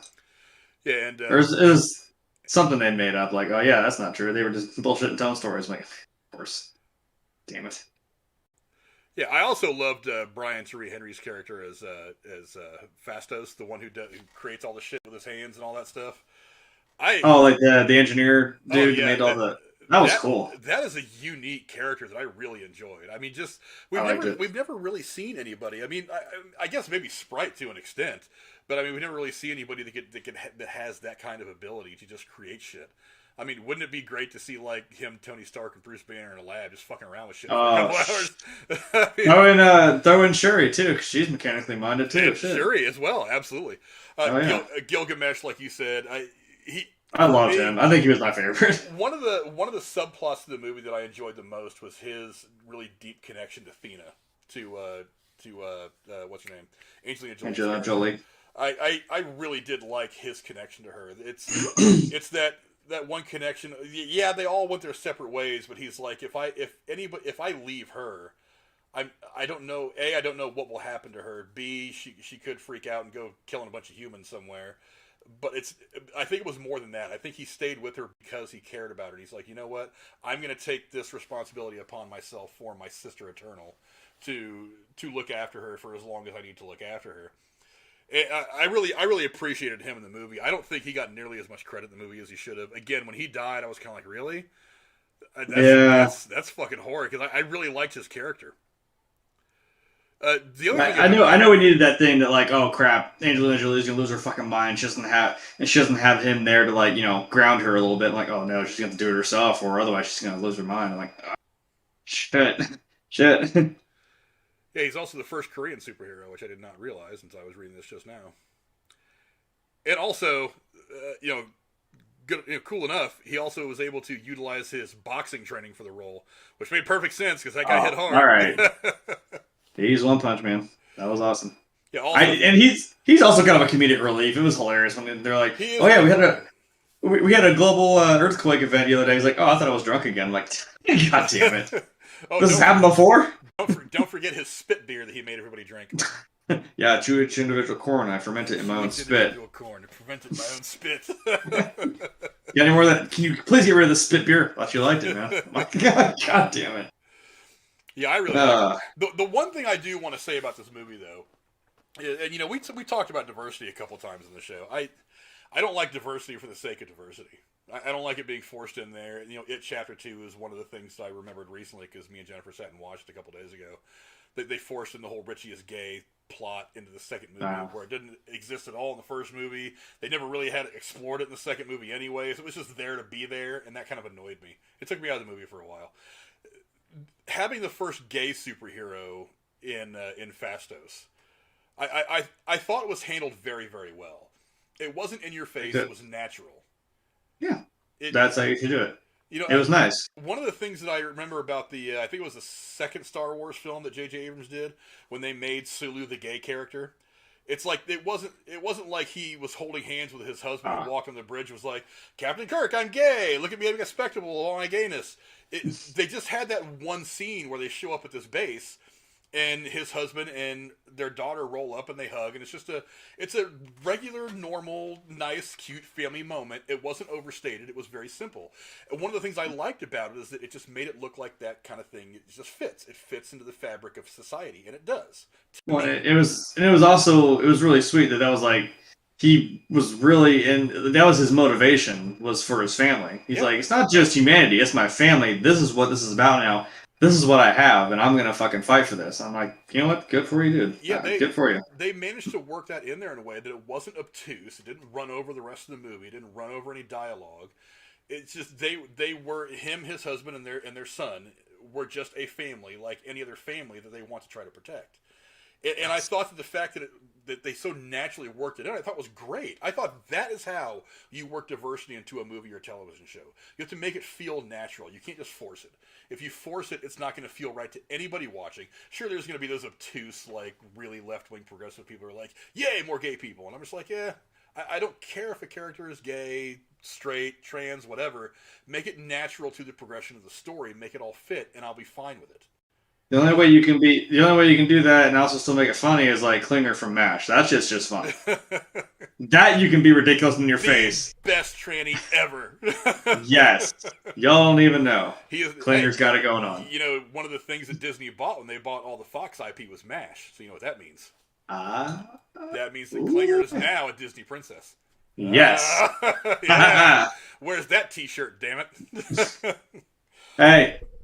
We'll open a merch store for the Harsh Truth. Now we have a Disney princess in Klinger. Damn right. Hey. But look, I mean, Chloe Zhao, I mean, she just knocked this movie out of the park. I mean, she killed it. Yeah. I mean, I didn't mind it being, like you said, we said in the beginning, I don't mind it being different. It did what it was doing well. And I'm like, this, like you said, it felt dense, it felt deep, and it felt emotional. And I'm like, yeah, I like that. It's like when I watched Shang-Chi, I'm like, oh, this didn't even really feel like I don't want to say run-of-the-mill Marvel movie, but because they're all kind of in their own right, they're all their own kind of thing. I kind of forgot I was watching a Marvel movie, but like in a good way. I was just like, oh, Shang-Chi, I was like, I feel like I just watched a fucking like Dragon Ball Z episode for like fucking 2 hours, and I was like, God damn, that was awesome, holy shit. And then this one, I'm like, oh yeah, this is kind of a more... See, I think we've talked about slow burns before, and I don't know if I want to call this a slow burn, but, like, I don't mind that kind of thing, and I don't think you do either. Like, you don't mind. Like, I like having something that's laid out. I don't need it just hitting me left and right in my face. I like movies like that, but I also like it just kind of slowed down. It depends on I'm like, if it does it well, I'm fine with that. I'm totally good with that. It depends on the movie, it depends on the story. Actually, you know what this reminded me of? This whole time I was thinking, if anyone, I'm going to do the gamer thing again. For all you gamers out there, this really reminded me of Assassin's Creed. Because, for the obvious reasons of like, okay, the historical points. I'm like, yeah, back in ancient times, yeah, I'm like this seems very Assassin's Creed like, but also I'm like, what these guys reminded me of is, if anyone's played the games, this reminds me of the first civilization. All those like godlike mystical beings that they're I think that was called the first the first civilization or something like that. They're those beings that like that Desmond sees because I don't know, Desmond was the OG. he sees in like these visions and like these people of like light. They're like the original. They've been there since the beginning of fucking time, and that's the point. Is like the first civilization of people, their DNA does live inside of him. There's like some people that are genetically tied to that way back in the beginning of space and time. I'm like, that's kind of what these guys remind me of. It kind of reminds me of like that's what they were there for. That's their whole. They're kind of just in the background, basically as like gods. And yeah, like I said, they and the whole kind of alternative history thing. Like when you're like, oh, when I saw the mushroom cloud, I saw Hiroshima. I was like, oh shit. And I'm like, and then dude was there. I'm like, you're at ground zero. And I'm like, god damn. Funny alternative takes on when he's like, oh, this is my fault. I'm like, shit, that would suck. Because you're like, oh, you realize, oh, maybe it wasn't Oppenheimer. Maybe it was this dude who gave them the technology to, hey, here's unlimited, here's a way of unlimited power. And they're like, oh, fuck, we're just going to kill each other with it. That would dampen your faith in humanity, but also it's like, oh, shit. Now I've become death. Like, it was cool. That's what it reminded me of. That's why I didn't hate it. I was like, I love Assassin's Creed. That's the vibe I got. Yeah, Rachel said she thought the acting seemed forced. I don't know if it was forced. Maybe a couple spots. I'll go with you in a couple spots. So, can we talk? I mean, she did mention. Can we talk about Icarus flying into the sun? I'm like, we'll get to that because there's something about that I want to point out. So we'll get to that. But let's see. Awani says he didn't like Cersei as the main lead. Well, I'm sorry. I actually like Gemma Chan in the movie. I thought she played the role very, very well. She is supposed to be kind of a reluctant leader, so she's not one of those people that just picks up the sword of her fallen commander and then just points towards the enemy and yells, charge, and then just kind of takes over that spot. She is a reluctant leader. I mean, because they talk about it in the movie. Why did Ajax pick you to carry on as the leader and not Icarus? Because it seems like it always should have been Icarus, but she picked her for the obvious reasons. I think it was more than just that Cersei was going to see things the way that she saw things. It was more than just she knew that Icarus would probably just follow through with the plan. I think it was also that she recognized the thing in her that was going to eventually make her a better leader than Icarus. So it's not so much for leading in the right now as much as it is leading in the future as this group of Eternals goes forward. I don't know. What do you think, Jeremy? I definitely agree, and it did play into the. I mean, yeah, because if you just kind of got that, you would be wondering, wait, why? Like this is my like supreme leader here, and they just chose me, and I'd be kind of like, what the fuck? Why me? What? Hello? I'm not special. What did I do? I think the only thing that kind of annoyed me was I was like, how many times they just kept saying, I don't know why she chose me. I don't know why she chose me. I'm like, I don't get to the fucking. Just do it. Fuck. After about the 20th time of saying it, I was kind of like, oh my god, just figure it out, for fuck's sake. Now you're pissing me off. Yeah, I don't know. I wasn't that mad, but I was kind of like, there was a moment where I stopped myself and said, how many fucking times did I say, I don't know why she chose me. I don't know why she chose me. I don't know why she chose me. I'm like, oh my god. I don't know either. I don't know. You better figure it out. Movie's almost fucking over. Go kick Superman's ass. I don't know. Awani says, I like Ajax. She was barely in the movie, though, and Jon Snow was barely in the movie. Well, he was barely in this movie. You know Jon Snow had more to do with it. He was barely in this movie. We'll talk about the yes, in this movie. Says he didn't like Cersei as the main lead. Yeah, I like Cersei as the main lead. Rachel says, and we'll go ahead and get to Rachel's other point. No, I skipped right past it. She said, watching Icarus flying into the sun, the movie felt so fucking cheesy. I really kind of hated it. Well... See, because then I said right after that, I was like, I kept waiting in the back of my head. I'm like, he's gonna find the sun. He's gonna find the sun, isn't he? He's gonna do it. That's your thing. And what I said after that is I guess I'll go to my point was I thought maybe the whole time it seemed kind of metaphorical, and I'm like, I'm fine with that. Where it seems like flying too close to the sun, like he's just getting way in over his head on something here, and it's gonna eventually. Well, I don't think it's gonna be quite literally. You're just gonna get burned. I'm like, all right, because it seemed like that's what his character was doing. I mean, am I wrong? It seemed like he was way in his head in this whole mission, and it ended up kind of biting him in the ass a little bit. So you didn't have to literally fly into the sun, my guy. Like, the Well, fuck? for one, I thought it was fitting because it's Icarus. They even Yes. mentioned how Sprite is the one that actually told the story of Icarus thousands of years earlier. So Sprite is actually where the legend of Icarus comes from, which is a It was all bullshit. funny little I history know. nugget. But there's two things about that I noticed. One is that it was terribly telegraphed. It's like you saw that coming from a mile away. Now he does make that kind of face turn, to use the wrestling term for all the wrestling fans out there in the community. He does Yeah. make that face turn. He realizes that he cares more about his family than he does about his duty. He has that coming to Jesus moment, so to speak. And then when he goes to take off, I really thought to myself that he was just going to take off and fly out in space, and he I was thought so going to too. become kind of a rogue, and that would lead to him popping in the second movie in a timely manner to help his family Eternals do whatever they had to do in the next movie, or maybe even somewhere else in the MCU. The Guardians. 3. I was like, he gonna run to the Guardians, or maybe anywhere Captain else. Marvel. Anywhere else, Captain Marvel. There's plenty of stuff coming in the MCU, but Maybe Sam Jackson will find him. I don't know. Maybe He's up in space. perhaps, but maybe he runs into Captain Marvel at a bar somewhere. Who knows? But Or he hangs out with Cap on the moon. I don't know. but yeah, but the whole flying into the sun thing. There's one thing I noticed is that you never actually see him die. He flies into the sun and he's getting closer, and then the screen goes yellow and it cuts away, and I'm like, I don't see him burning into a little crispy superhero guy. So but you know the heavy-handed. Oh yeah, Icarus fly. The point is he didn't fly into the sun. He flew too close to the sun. That's what ultimately fucked him over. I'm like, no. Now, Yes. Now, remember, this is the Marvel Cinematic Fake Death universe. Only really one person has managed to stay dead, and that's Quicksilver. And he actually kind of sort of came back, if you watched WandaVision, maybe not in the exact form, but technically. So, I mean, Coulson didn't stay dead. Nobody stays dead. Well, I mean, look, Tony Stark. Eventually, Robert Downey Jr. is coming back. He's already talked to Marvel. They're already in discussions with Chris Evans about some way to bring him back in the MCU. What about Black Widow? She's dead. Natasha's kind of dead. I don't know how you just bring her back. Because remember, the Soul Stone's gone, and that was the point, is that she's kind of part of it. Well, they did do that in What If. Remember when it's all over and he goes to put her back in her place, he doesn't put her back on that shitty planet where Ultron has won. Well, it's a different back in the universe where they lost their widow. I know. Well, we did it with Gamora, right? She did the same thing. And like, hey, didn't stay dead. We had the 2014 Gamora. I'm like, yeah, whatever. Okay.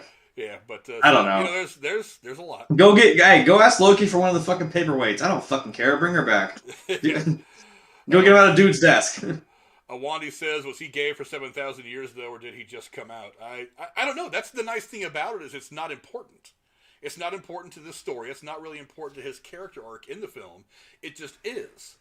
It fits in with the established universe from the first scene that he's in. And that works for me.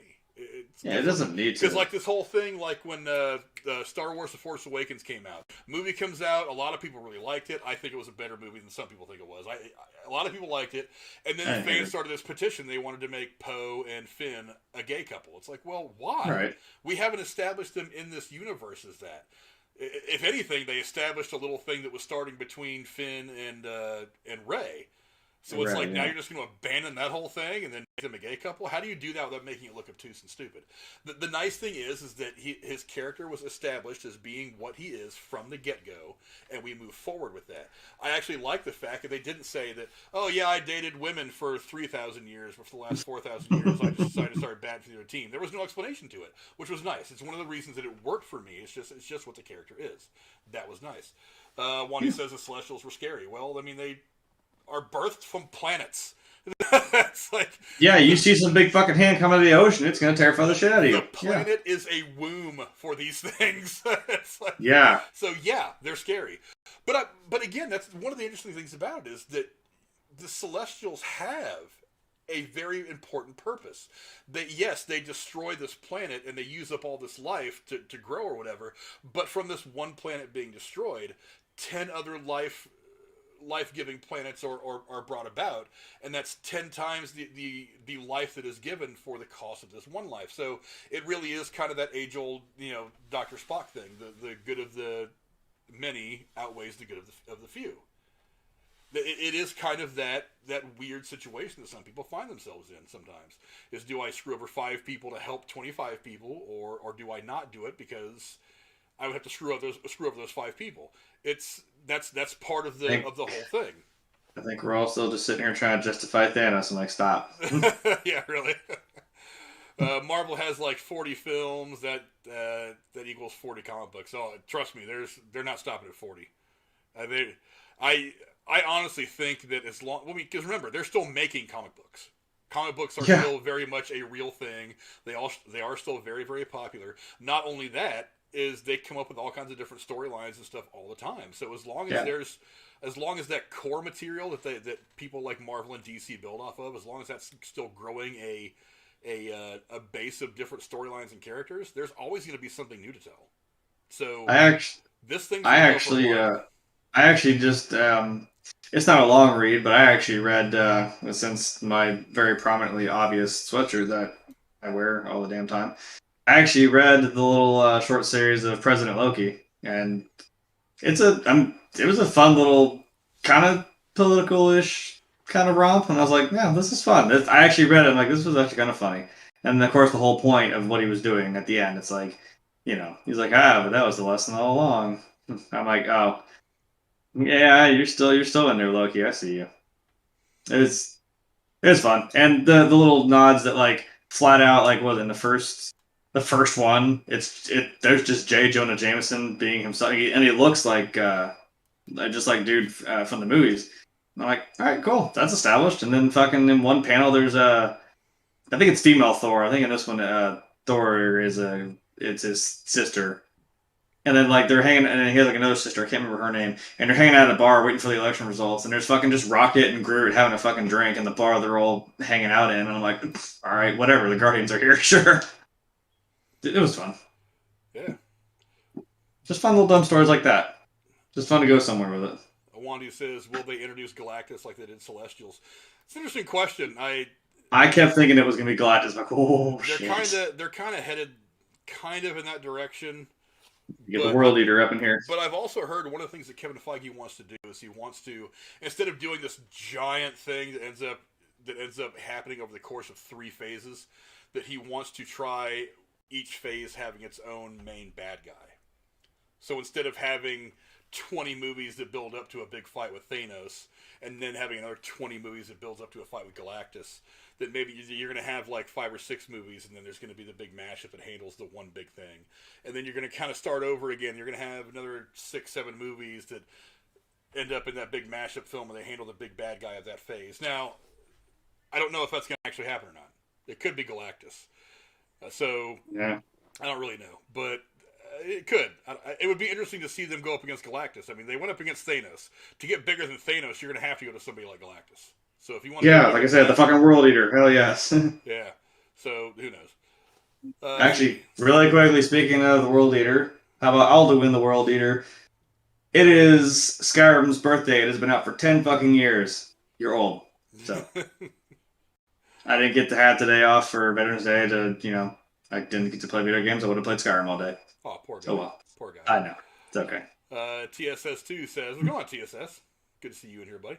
Because she studied Greek mythology, and once she heard the name Icarus, she was like, "Oh hell no, that's gonna happen." Well, I heard Cersei, and I'm like, "Oh, okay." I know some of these names, and I'm like, "Oh." And of course, Athena, she like dropped the A. I'm like, "Ha ha ha." We probably got it wrong. It's not Athena. I'm like, funny. Wandy also says, "I don't think he died." Probably talking about Icarus. I could go either way. I don't think. Well, yeah, you got to remember the whole point of the Eternals' existence is they are basically like super duper cool badass android cyborgs who are created by a Celestial. So who's to say that a Celestial won't create another version? And now, assuming that he did fly into the sun and was destroyed, who's to say that the next time we see him in a film, it won't be because a Celestial rebuilt him to go after a different version of him, however it works in the movie, if you know what we're talking about, to mess with the Celestial, to go mess with the Eternals again. So maybe he ends up being kind of the main bad guy of the next film. I like how it seems not like... him specifically, but kind of one of those copies of him, you know what I mean? I like how it seems like it's kind of like they're... This is like, hey, I tried this, but it didn't work, so I'm trying this to correct this thing, and this thing is supposed to correct this now to fuck this up, and this is supposed to help this. Like, fuck, dude, this is your Days of Future Past. Stop it. Yeah. You made these things, and they're fucking your shit up, and you're like, okay, I gotta make these to fight these. It seems like a whole... Like, you fucked this up. This is your fault, big guy. Like, I don't know what you want. What are you yelling at us for? Yeah. I have a question somebody brought up at work. Do you think that one deviant that like kind of became sentient, that just kind of seemed like underwhelming? It was just all of a sudden like, oh, boom, now he's gone. I thought that was gonna be a bigger. I thought it was gonna be a bigger thing. I really thought that was kind of awesome, and I thought it was cool. Yeah, I thought for most of the film that it was going to be one of those weird plot twists where you find out he's not actually the bad guy, I honestly thought before I found out what really happened to Ajax that he had killed Ajax, absorbed her power, and then he realized something. Was like, wait a minute, maybe it's my job to stop this. And as they kind of keep interacting with him, the Eternals keep interacting with him, that it becomes, once he learns his communication skills, and it becomes evident to them what he's saying about, hey, you don't understand why you're here and why you're not going home. And then they kind of get the truth from him, and then it becomes one of those things like where they kind of end up on the same side of all this. I guess that's true, because Ajax knew. Ajax knew too, I guess. That's fair. Yeah. And now, another thing that I had thought as I was watching the movie is I thought that maybe Ajax had taken him over. Like, maybe... Like, he caught Ajax kind of unaware. She knew that nobody was going to get there in time to help her and to save her. So rather than just let him kill her, he did something to where she took him over. And it was actually her the whole time working through this deviant to try to let them know what was really going on. That's what I kind of thought for a while originally. I was way wrong. But fun thing for all you fans, and I mentioned, I didn't know if you'd get it earlier when I said it or not. I mentioned It Chapter 2. You know who did the voice for that deviant? That was Skarsgård. Bill Skarsgård, the same one who played Pennywise in Andy Muschietti. Yes, sir.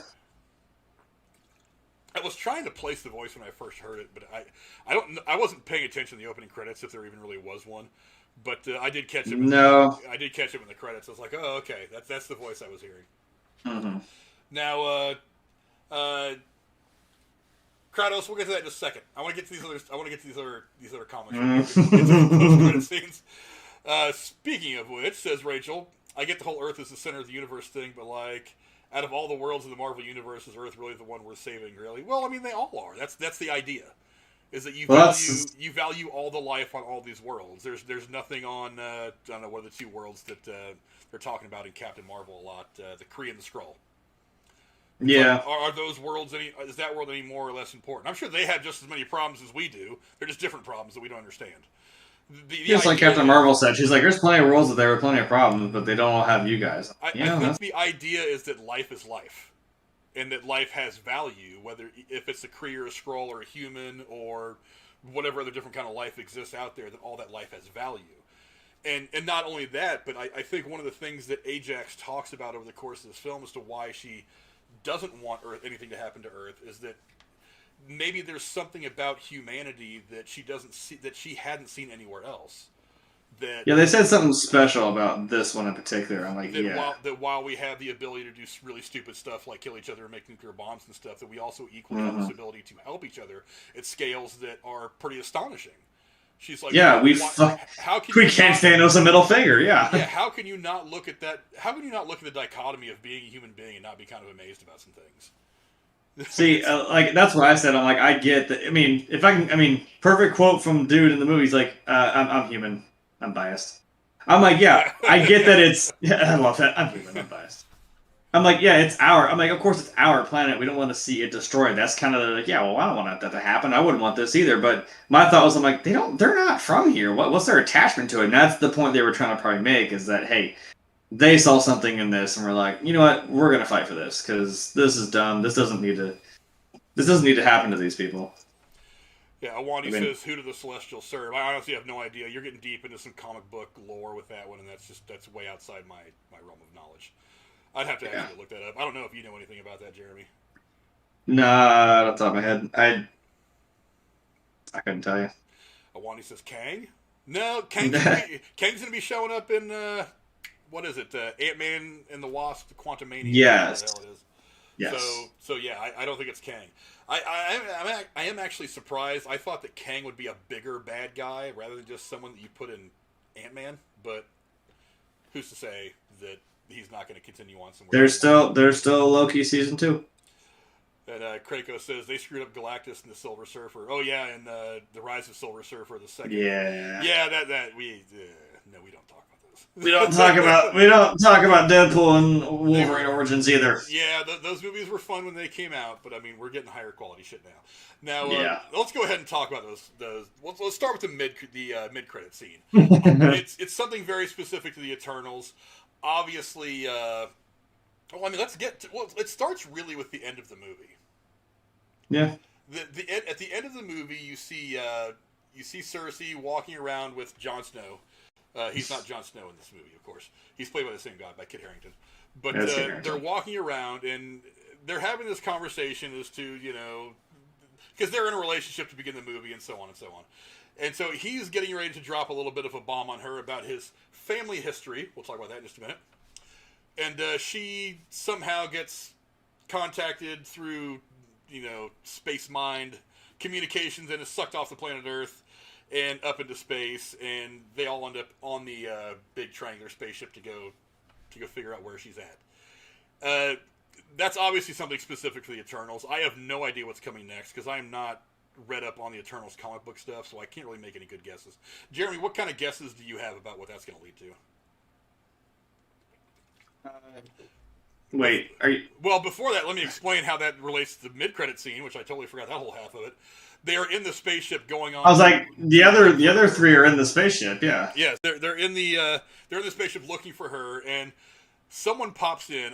Why I have no idea. Harry Styles pops in, dressed up in some kind of weird outfit, and he is apparently the little brother of Thanos, and he is accompanied by, I forget the name.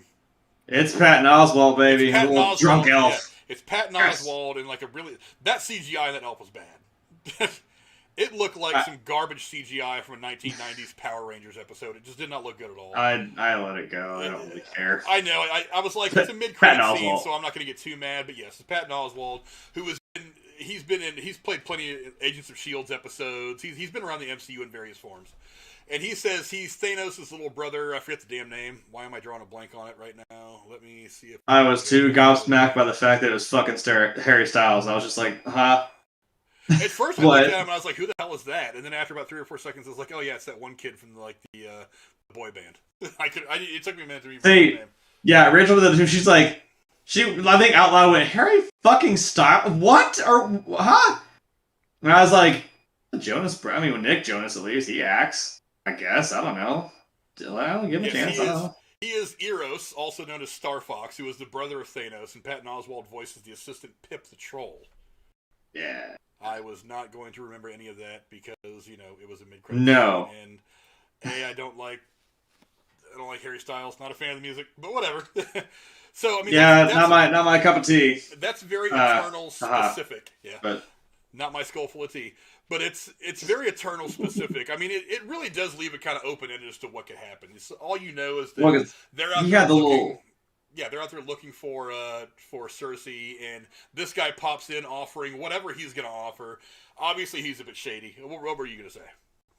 I was going to say, he also had that little fucking neck bead ball bullshit that Ajax had, so I'm like, wait, is he like one of the other... Because they're not the only ones, right? I mean, correct me if I'm wrong, they're not the only Eternals. Like, they're all over the fucking galaxy, right? Like, making sure this shit continues. So I'm like, is he like one of the Prime Eternals, just like Ajax? Does he have that same old thing? Because he's like, hey, I know where you can find him. I'm like, huh? Wait a minute. Shit. Now that's also why I did the background purple. I'm like, Thanos. Purple.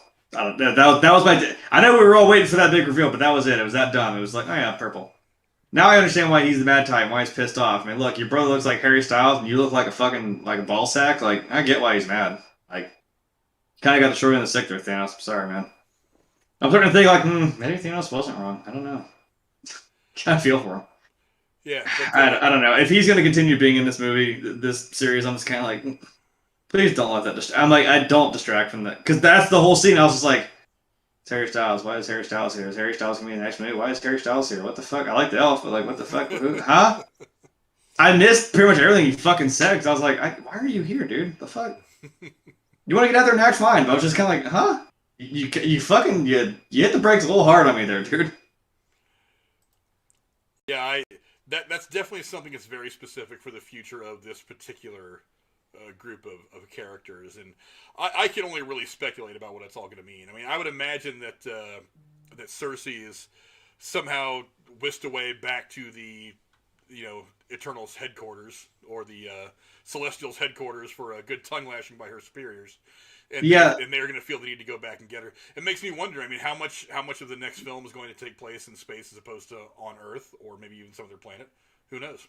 Yeah, because that's something else Rachel mentioned. Like, why did the dude just like whoop pull her out, but not the other three that were on the ship? I'm like, why was he just talking to them specifically? Like, hey, you guys fucked up. What was that about? And I'm like, why didn't he just pull all of them? They were all involved in it. Like, I don't know.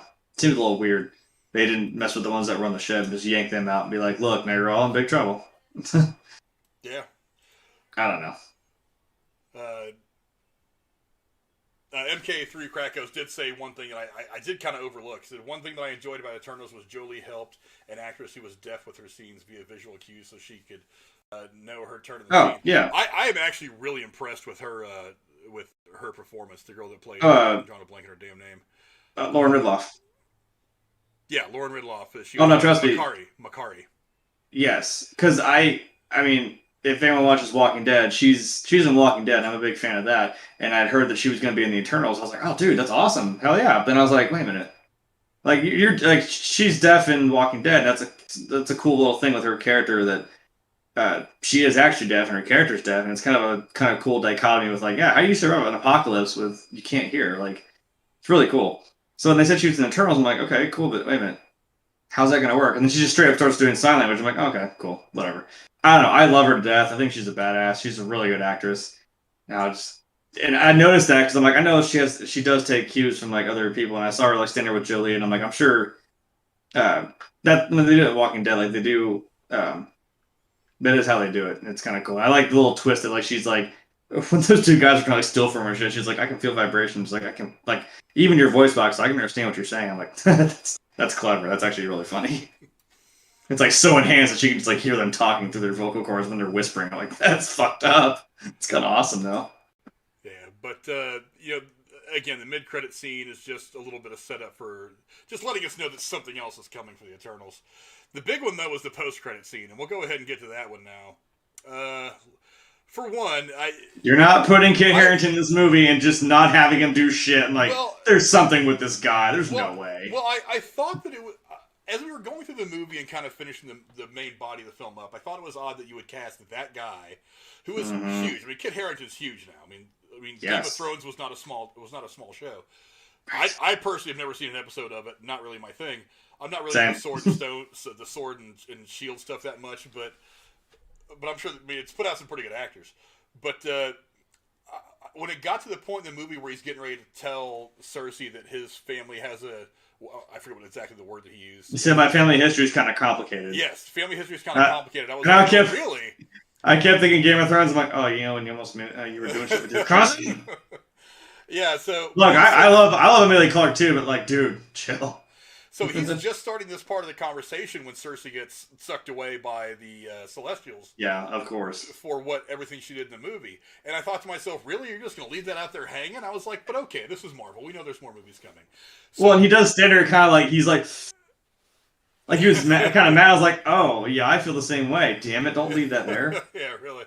But so we get to this post-credit scene, and already you can tell by kind of the color tones of the scene that there's something dark about to happen. Now, I'm personally looking at this like, okay, now they're going to... Because I know we're at this point in the MCU where they have to start setting up what's coming.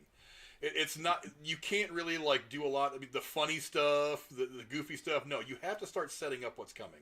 Because we know there's this whole other phase, all these characters they've been talking about. Right about now is when Kevin Feige said he would start making allusions and giving hints to things like the Fantastic Four and mutants. They actually used the word mutants for the first time in, was it Shang-Chi or this movie? I forget. But they actually used the word Shang-Chi, I think. They actually used the word mutants for the first time, which is a big deal. Small side rant when they were talking about, like, when dude said he was going to make the Unimind, and he was like, I want to give you all these rings. I'm like, is that the rings? Are those rings from Shang-Chi? Because you said they were old as shit. Because you said they were older than they look. I'm like, wait a minute, is that where they came from? That's what I thought, too. Was because and I was they kind of were. Rings. Because I remember the post-credit scene from Shang-Chi. They were like, the rings are sending out a signal into space. And I was like, oh, shit. And then I was like, But, and they were going on their wrist just like they were in Shang-Chi. I'm like, Yeah. But they could still be. Who knows? I think we may end up finding out that he made those rings at some point, however many thousands of years ago. That what's his name? Yeah, Fastos made them 5,000-6,000 years ago, and they ended up with what's his name. But that's because he did try to make an engine way back then. He's like, all right, fine, fuck you. Here's a plow. Like, whatever. Shit. Like, he's just a mind and just can't stop, and he makes these fucking all-powerful rings. And then they're like, no, he's like, man, he'd be like, I'm just gonna keep that one tucked away for another day. But you see his character walking up to this box, and he very cautiously opens it because he obviously knows there's something in there that he does not want to interact with for probably a bunch of personal reasons. But you open it, and the inscription on the box is in Latin. I forget what the exact expression was, but it's something like the bearer of the death is my gift or something like that? Yeah, death is my gift. Or death is my reward. Yeah, something like that. Death is my reward is what it said. And the sword obviously has some kind of special power or whatever. And as he goes to like touch the sword, all the I don't know if it's like leftover blood or just some magical energy or whatever, but as he goes to touch the sword, you can see all this stuff kind of gravitate on the sword to where he's about to touch it. And then you hear from the back of the room a very familiar voice, for those of you who know who this actor is, saying, what exactly did he say? He's like, are you sure you're ready for this, Mr. Yeah. What the fuck is this? Yeah, Mr. He said his last name. Yeah. Are you sure you want to do that? And then scene. Now for those of you who read all the shit like I do about stuff Marvel's doing, the voice was Mahershala Ali, who was cast 3 or 4 years ago to play Blade in the upcoming MCU rendition of the character. And so that was a huge reveal for what's coming from Marvel. Because Blade is something they've been talking about doing for even back in like Phase 1, there was discussions about, can you bring Blade in somehow, yada yada yada. Do you bring Wesley Snipes back? Do you recast? Right. How do you do it? Because there was all kinds of people that were saying, oh well, you could use this plot device or this whatever to say that he's always existed in the universe all along. And I'm like, I don't know about all that, but do whatever you do. But when they said cast Mahershala Ali, I was really jacked up because I really like him as an actor, and I think he's going to fit the role very, very well. I was gonna say, it could be like I've used this now as an example. Well, like, well, what about this the whole time? Like, it's a TVA. You don't need to know about it until you know about it. Yeah. It's like that. Krakow says in Phase 2, this would actually be Phase 4, introducing Galactus as the big villain reveal. I'm all in. Silver Surfer Galactus was garbage. That'd be cool. Yeah, he was. Let's see. But that is how you could introduce maybe the Fantastic Four and maybe not fuck it up. Yeah. Maybe. Says Star Fox. When did Marvel buy Nintendo? Is Fox McCloud going to be in this film too? that's they're going to be doing barrel rolls through space. Yeah, no doubt. He said Kurt Sticky Jones is a horrible Blade in the Blade TV show. The Blade TV show was not good. It just wasn't good. Kratos also says Wesley Snipes is always going to be Blade to me. Yeah, hell yeah. Look, they were good movies. They were good movies for what they were in the time that they existed. But yeah, I mean, but Kevin Feige wants everything to exist under this one umbrella. And he's going to have creative control over all of it. And I got to be honest. I've said it before. In Feige, I trust. The guy hasn't really gotten anything wrong throughout the course of the MCU. So, I mean, I nitpick little things here and there, but the reality is we're 26 films deep into this thing now or something like that. Yeah. And they've all been winners. I mean, I'm not a big fan of the Thor individual movies. I think they were kind of a letdown, but they're still freaking awesome. So, yeah. I mean, whatever. Ali was also great in the first season of Luke Cage. Yes, I love the Luke Cage series. The second season, the last 3 or 4 episodes went a little weird to me. I didn't really like the way it ended, especially considering that's where it ended, and we're not getting any more Luke Cage. But yeah, he was great in Luke Cage's Cottonmouth. He is a killer bad guy. And he is going to play a dark character very, very well, I think. And he's only 40... He's only a couple years older than I am. I think he's like 46 or 47. So he could conceivably do this for the next... Because Wesley Snipes is still in great shape, and he's 60. Yeah, like, he could still kick some ass. And conceivably, Wesley Snipes could still pop into this movie and just start throwing shit around and be badass. And he's a trained martial artist and all that stuff. So yeah. So if Wesley Snipes at 60 can do this, I have a feeling that we can get at least three solo movies and a couple of Avenger style movies out of Marshall Ali. I think he's fantastic. Blade Trinity not good because of AAA. Yeah, Blade Trinity wasn't the best. Yeah, we don't talk about it. Yeah. I honestly, because we talked about it at work, and I was like, it's almost like, it's like, at first I thought it was a Sam Jackson. Like, they would have shown Sam Jackson's face, trust me, they wouldn't have hit it. Like, there's a reason why they hit, they just like, you hear it off screen, he just turns like, ah, shit, and cut the black. Like, damn. I will say, this is one of those times where the theater experience was amazing.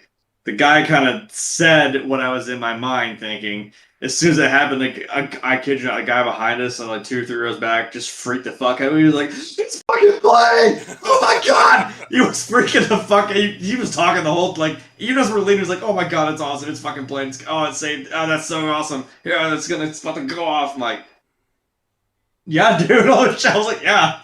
Thinking to myself, "Yeah, dude." That's actually similar to the response that Aaron had when we went and saw Venom 2, when everything flipped out and it showed that they were going to be in the same universe with Tom Holland and Spider-Man. Aaron jumped up and was like pacing up and down the aisle. He's like, "I fucking told you! I fucking told you!" And I was like, "Dude, calm the fuck down. There's people in here." Hey, we ain't at the movie's not quite over yet. Chill, dude. Let's see. Krakos makes an interesting observation. He said Wesley Snipes could be recast as Whistler if they played their cards right.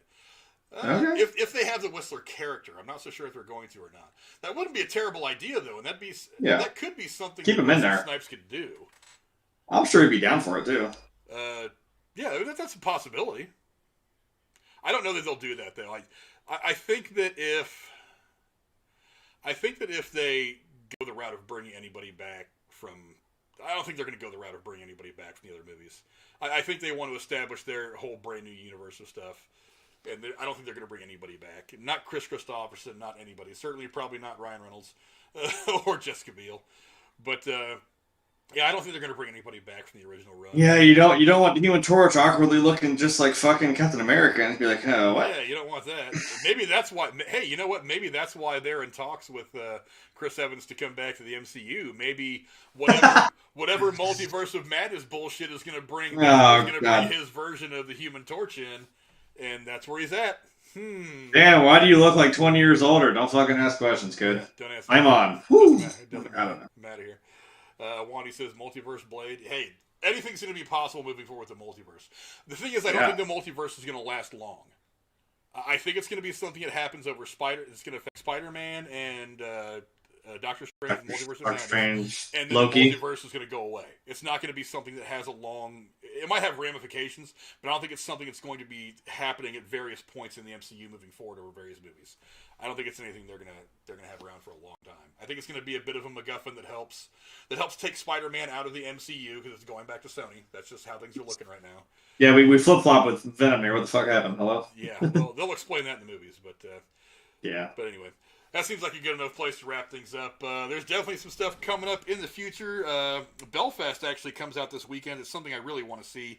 I don't know that we'll necessarily do a big review on it next week. It's possible. I don't know. I'll go see the movie, and if it's something that really blows me away, I will. I don't think it's going to be that big of a deal. And then about a week and a day from today, is Ghostbusters Afterlife is going to be coming out. And that's one we're definitely going to be talking about. We're doing that. Oh, we're definitely doing that. Also, I want to thank you guys a lot for the great response that we got from that show that Jeremy and Corey and the Rose did about anime. That is something we're going to be doing again in the future. A lot of people hit me up on Twitter. They were like, "Dude, that was really cool that you did that. It was really fun." I had no idea that some of you were actually big anime fans. TSS was in there. Ray Rollins was in there having a lot of fun talking anime. So that's something that we're going to be doing on a regular basis from now on. Fuck, now I got to host more shows. Fuck. Y'all put me in this situation. I'm gonna force you and Corey and anybody else that wants to do it to watch a lot of anime so that you guys sound like you know what you're talking about. I'm gonna say it live. It's now recorded. It's on stream. Zach can quit being a bitch and actually join us. I said what I said. Calling you out, Zach. You got to. No, you can hear me. I can hear him out there. Don't be a bitch. But I'll have to watch more animes now. Fuck. So I'm okay with that. I'm just saying. I'm like, crap. Now I gotta watch a couple more things. Some stuff that people have recommended to me. So. Yes, absolutely. And the one thing I didn't get around to talking about today, we can go over it really, really quickly, is the Spider-Man poster. I actually kind of went right over that because I got kind of trapped on talking about a lot of the things. I thought we were going to talk about Jurassic Park, so I want to ruin my sign. Yeah. My play on words. There's a third movie, and I'm like, oh, they do film in thirds. I know. I ended up actually, you know what? When I wrote down my rundown, I think I may have left that off by accident. That's probably why I didn't talk about it. You tagged it on Twitter. That's why I made that sign just for that. Damn it. But yeah, this Spider-Man poster, you can see it got released a couple of days ago, and it kind of released. It gives you the one big tell, and that is most certainly the close-up you can see of the Green Goblin flying around in the background. Now, the poster itself has a lot of allusions to a lot of different things. A lot of the things that we did see in the first trailer. But you can see the sand in the background is probably a good indication that we're going to see some form of Sandman in this. The lightning, obviously a reference to Electro. We already know Jamie Foxx is going to be in here. An easy reference to Dr. Octopus's tentacles. But the one in the back that you can see flying around in the back on the right side is the Green Goblin. That's definitely a big thing. Jeremy, any quick thoughts on this Spider-Man poster and when we might see another trailer? Yeah, if you didn't have me looking at her like Dr. Ken trying to figure out, everyone's like, the Green Goblin, fucking where? What the fuck? He's right there. He's right Son of a bitch. I had to fucking do that bullshit zoom and enhance cliche where I'm like, oh, I see it. Okay. Yeah, that was obvious. You fucking put all that shit on there very obviously with Doc Ock, Electro, and Sandman. Just a little closer. Who cares? You know he's going to be in you already threw the little, I can't help but call them little pumpkin bombs. A little fucking, you threw the bomb out there as an obvious, he's going to be there. It's not like a secret where you're like, oh, look, I saw it. Fuck you. He's there. Just put Peter in more danger where he's about to just, maybe he'll turn the glider on him. I don't know. I'll probably still miss because he got Spidey sense. But I'm just saying. I'm sorry. I'm mad. That's awesome. You know what? I don't care. If it's Willem Dafoe, you can't go wrong with that. We don't know yet. That's the trick. Is you can't tell me that's not him. Well, we honestly that's not the same one that we got from the Amazing Spider-Man. Hey, we honestly have no idea exactly who is going to be in this film. There's still no guarantee, or at least no confirmation anyway, that Tobey Maguire and Andrew Garfield are going to be in this. All we know is that the main people from the Tom Holland stuff are back, and that we and obviously it's been reported for a long time that Jamie Foxx is back as Electro, and we obviously saw in the first trailer that Alfred Molina is back in all his wonderful glory as Dr. Octopus, which makes me very, very happy because I love Alfred Molina. And fuck yeah. But I mean, the rest of it, it's all up in the air. And that's why, one of these people, and somebody mentioned a little bit ago in the chat, are we going to see another trailer for this thing anytime soon? There's a chance we see it tomorrow on Disney Plus Day. True. But I don't think we're going to because it's Disney Plus stuff.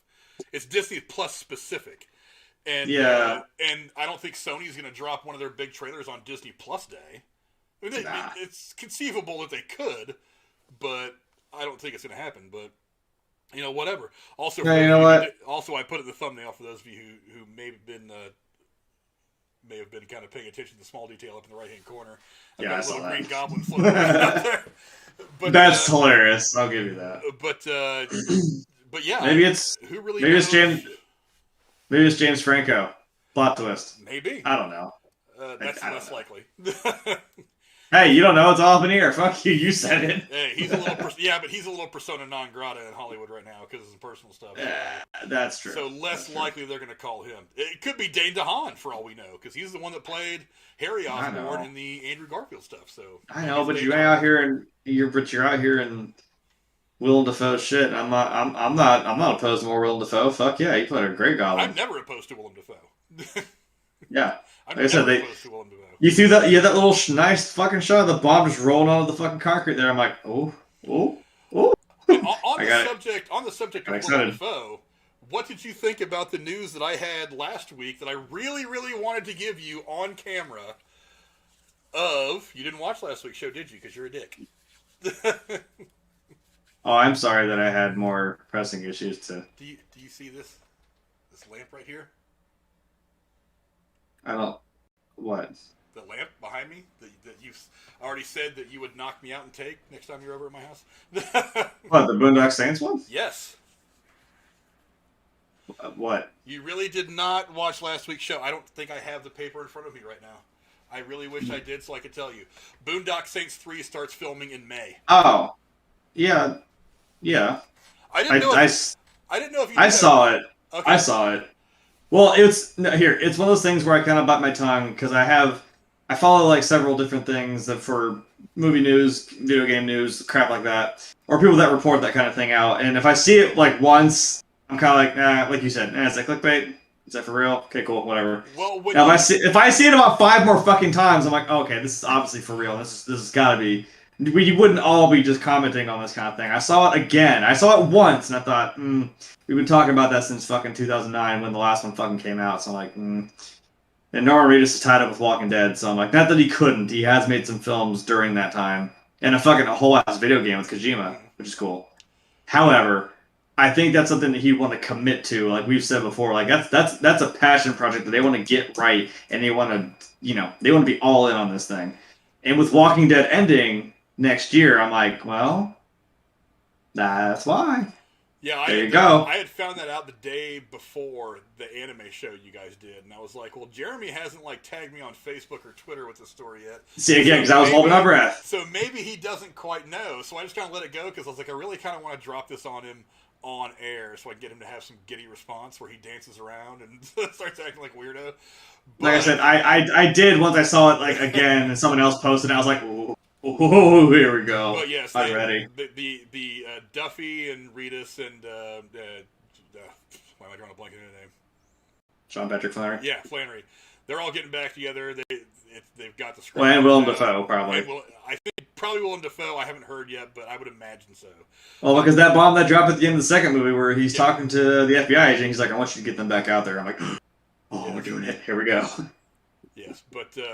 Yes, definitely. I'm looking forward very much to seeing Boondock Saints 3 come out, as I'm sure Jeremy probably is as well. That's going to be a whole stream on its own. As soon as that movie comes out, I'll probably take that night off work, and then me and Jeremy are jumping right in front of a camera as soon as that shit is over, so we can just gush about how much we love that movie. I'm sure. All those weird. That was really a cult movie. Maybe the first one kind of, but I'm like, man, I don't know. I think it kind of is. It kind of is. I would maybe consider it a cult series, I guess now, but I love it. It's fun. Yeah, and they still bring back Rocco for no reason. I don't care. Hey, fine with me. You put him in a weird death scene, like purgatory. They're having a fucking like vision of some bullshit, and I love the fact that he's pouring out drinks, and the fucking cat walks across the counter to the cat that died. Like, God damn it! All right, he's just forever hanging out with the cat that he fucking killed on accident. I'm perfectly fine with another dream sequence with Rocco in it. Duke fucking Wayne. Duke fucking Wayne. I love that scene. It's so cool. Oh God, yes. But the next small piece of news before we get out of here is good news for all those of you who are fans of Jurassic Park. Jurassic Park Dominion is now in the can and finished. Whoa. I thought I had the tweet up from Colin Trevorrow, but I apparently do not. So I will not put that up. But well, like I said, that's my sign. Instead of I play on words, they do film in thirds. Here's the most exciting thing about this upcoming movie is it's not because one of the things that bothered me about the last movie, and I like the last movie, is that Jeff Goldblum had kind of a glorified cameo. He wasn't in the movie nearly as much as I wanted to see. I feel like that was a giant fuck you in a total fucking lie because I'm like, you got us all worked up and hyped because I'm like, oh my god, Jeff Goldblum's gonna be in this. And then when I saw it, some friends who hadn't seen it yet and asked me what I thought about it, I'm like, hey, you remember when Jeff Goldblum was in the trailer? Yeah. I'm like, yeah, that was the. You saw his whole part. You saw his whole part in the movie. And they're like, what? I'm like, yeah, that was it. Don't want to burst your bell, but that was it. That was it. He was on set for like part of 2 days, and they just filmed the fucking thing, and they were out the door. I'm like, yeah, don't. But, we're getting Jeff Goldblum. We're getting Sam Neill. We're Sam getting Neill. Laura Dern. So all the big three from the first movie are coming back.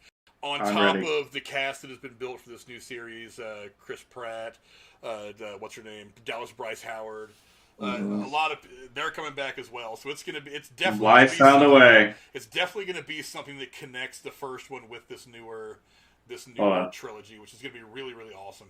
Because that's something they had done a lot of for the first couple movies. I'm really excited to see what they do with this one. I have to actually get up, and I will actually because it's worth it. Just keep. Hold on. Let's see. He's right up here. He's up here on the top shelf. He's up here on the top shelf, where he belongs and where he should be.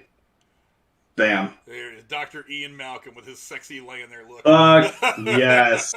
That the most beautiful pop you've ever seen. I need one. Come on. I need one of those. I love this one because it sits sideways, which is kind of cool. Because I have another one that sits that same way, and it's funny how he's leaning this way, and like the other one I have is the Nuka girl from Fallout. She's actually like kind of leaning this way, so it looks like they're leaning up against each other. And it's actually hilarious. They're both like they're kind of bookending. Yeah, it's actually it's kind of fun. Let me get her. Right there, right there.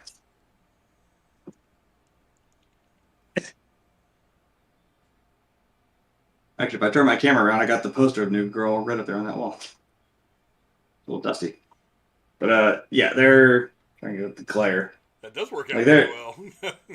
Yeah, like, she's kind of leaning, like, the other way, and they sit, like, back-to-back like that up on my shelf. If anyone ever noticed, that's what they're doing up there.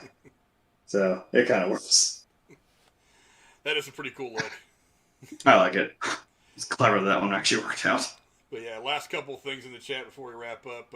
Defoe is confirmed as Green Goblin because you can hear his voice in the first trailer after the pumpkin bomb was thrown. Yeah, you hear like a laugh or some shit. I'm like, yeah. Well, again, he may be in the movie. The biggest question right now is how big of a part. Because that movie's getting awfully fucking crowded. Yeah. That's turning into an Avengers movie. Yeah, right. I mean, because you're rumored to have 3 different Spider-Mans. You're about 3 or 4 different villains. A good majority of the Sinister Sticks. So, yeah. I mean, is there room for anybody else? I mean, and there's this running. I mean, Doctor Strange might end up showing up in it. Wanda may end up showing up in it. We don't really know yet.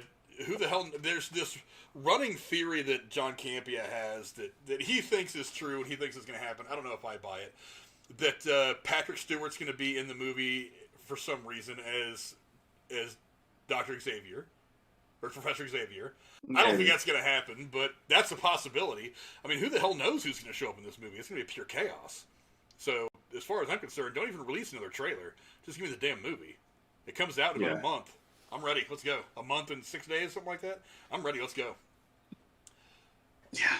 But, what else do you say? Suppose concerned. Maybe Mephisto will show up. You don't know. Yeah. Multiverse. Kratos was thinking I dropped his government name. I didn't drop your government name. I ain't naming anybody. I ain't doxing nobody. That ain't what I do. But I never narked on nobody. I don't drop dime on nobody, man. I ain't how I do things. But yeah, when Fast and Furious was good. Sorry. Sure, family. Family. Never narked on nobody. Best way to beat Galactus? Family. God damn it. We're just gonna fly a supercharged fucking whatever car into his face and kill him. That's how we're gonna do it. Family. Whatever. I don't care now. Yeah, Kratos, Xavier died in Logan, but it's a movie. But that's an alternate.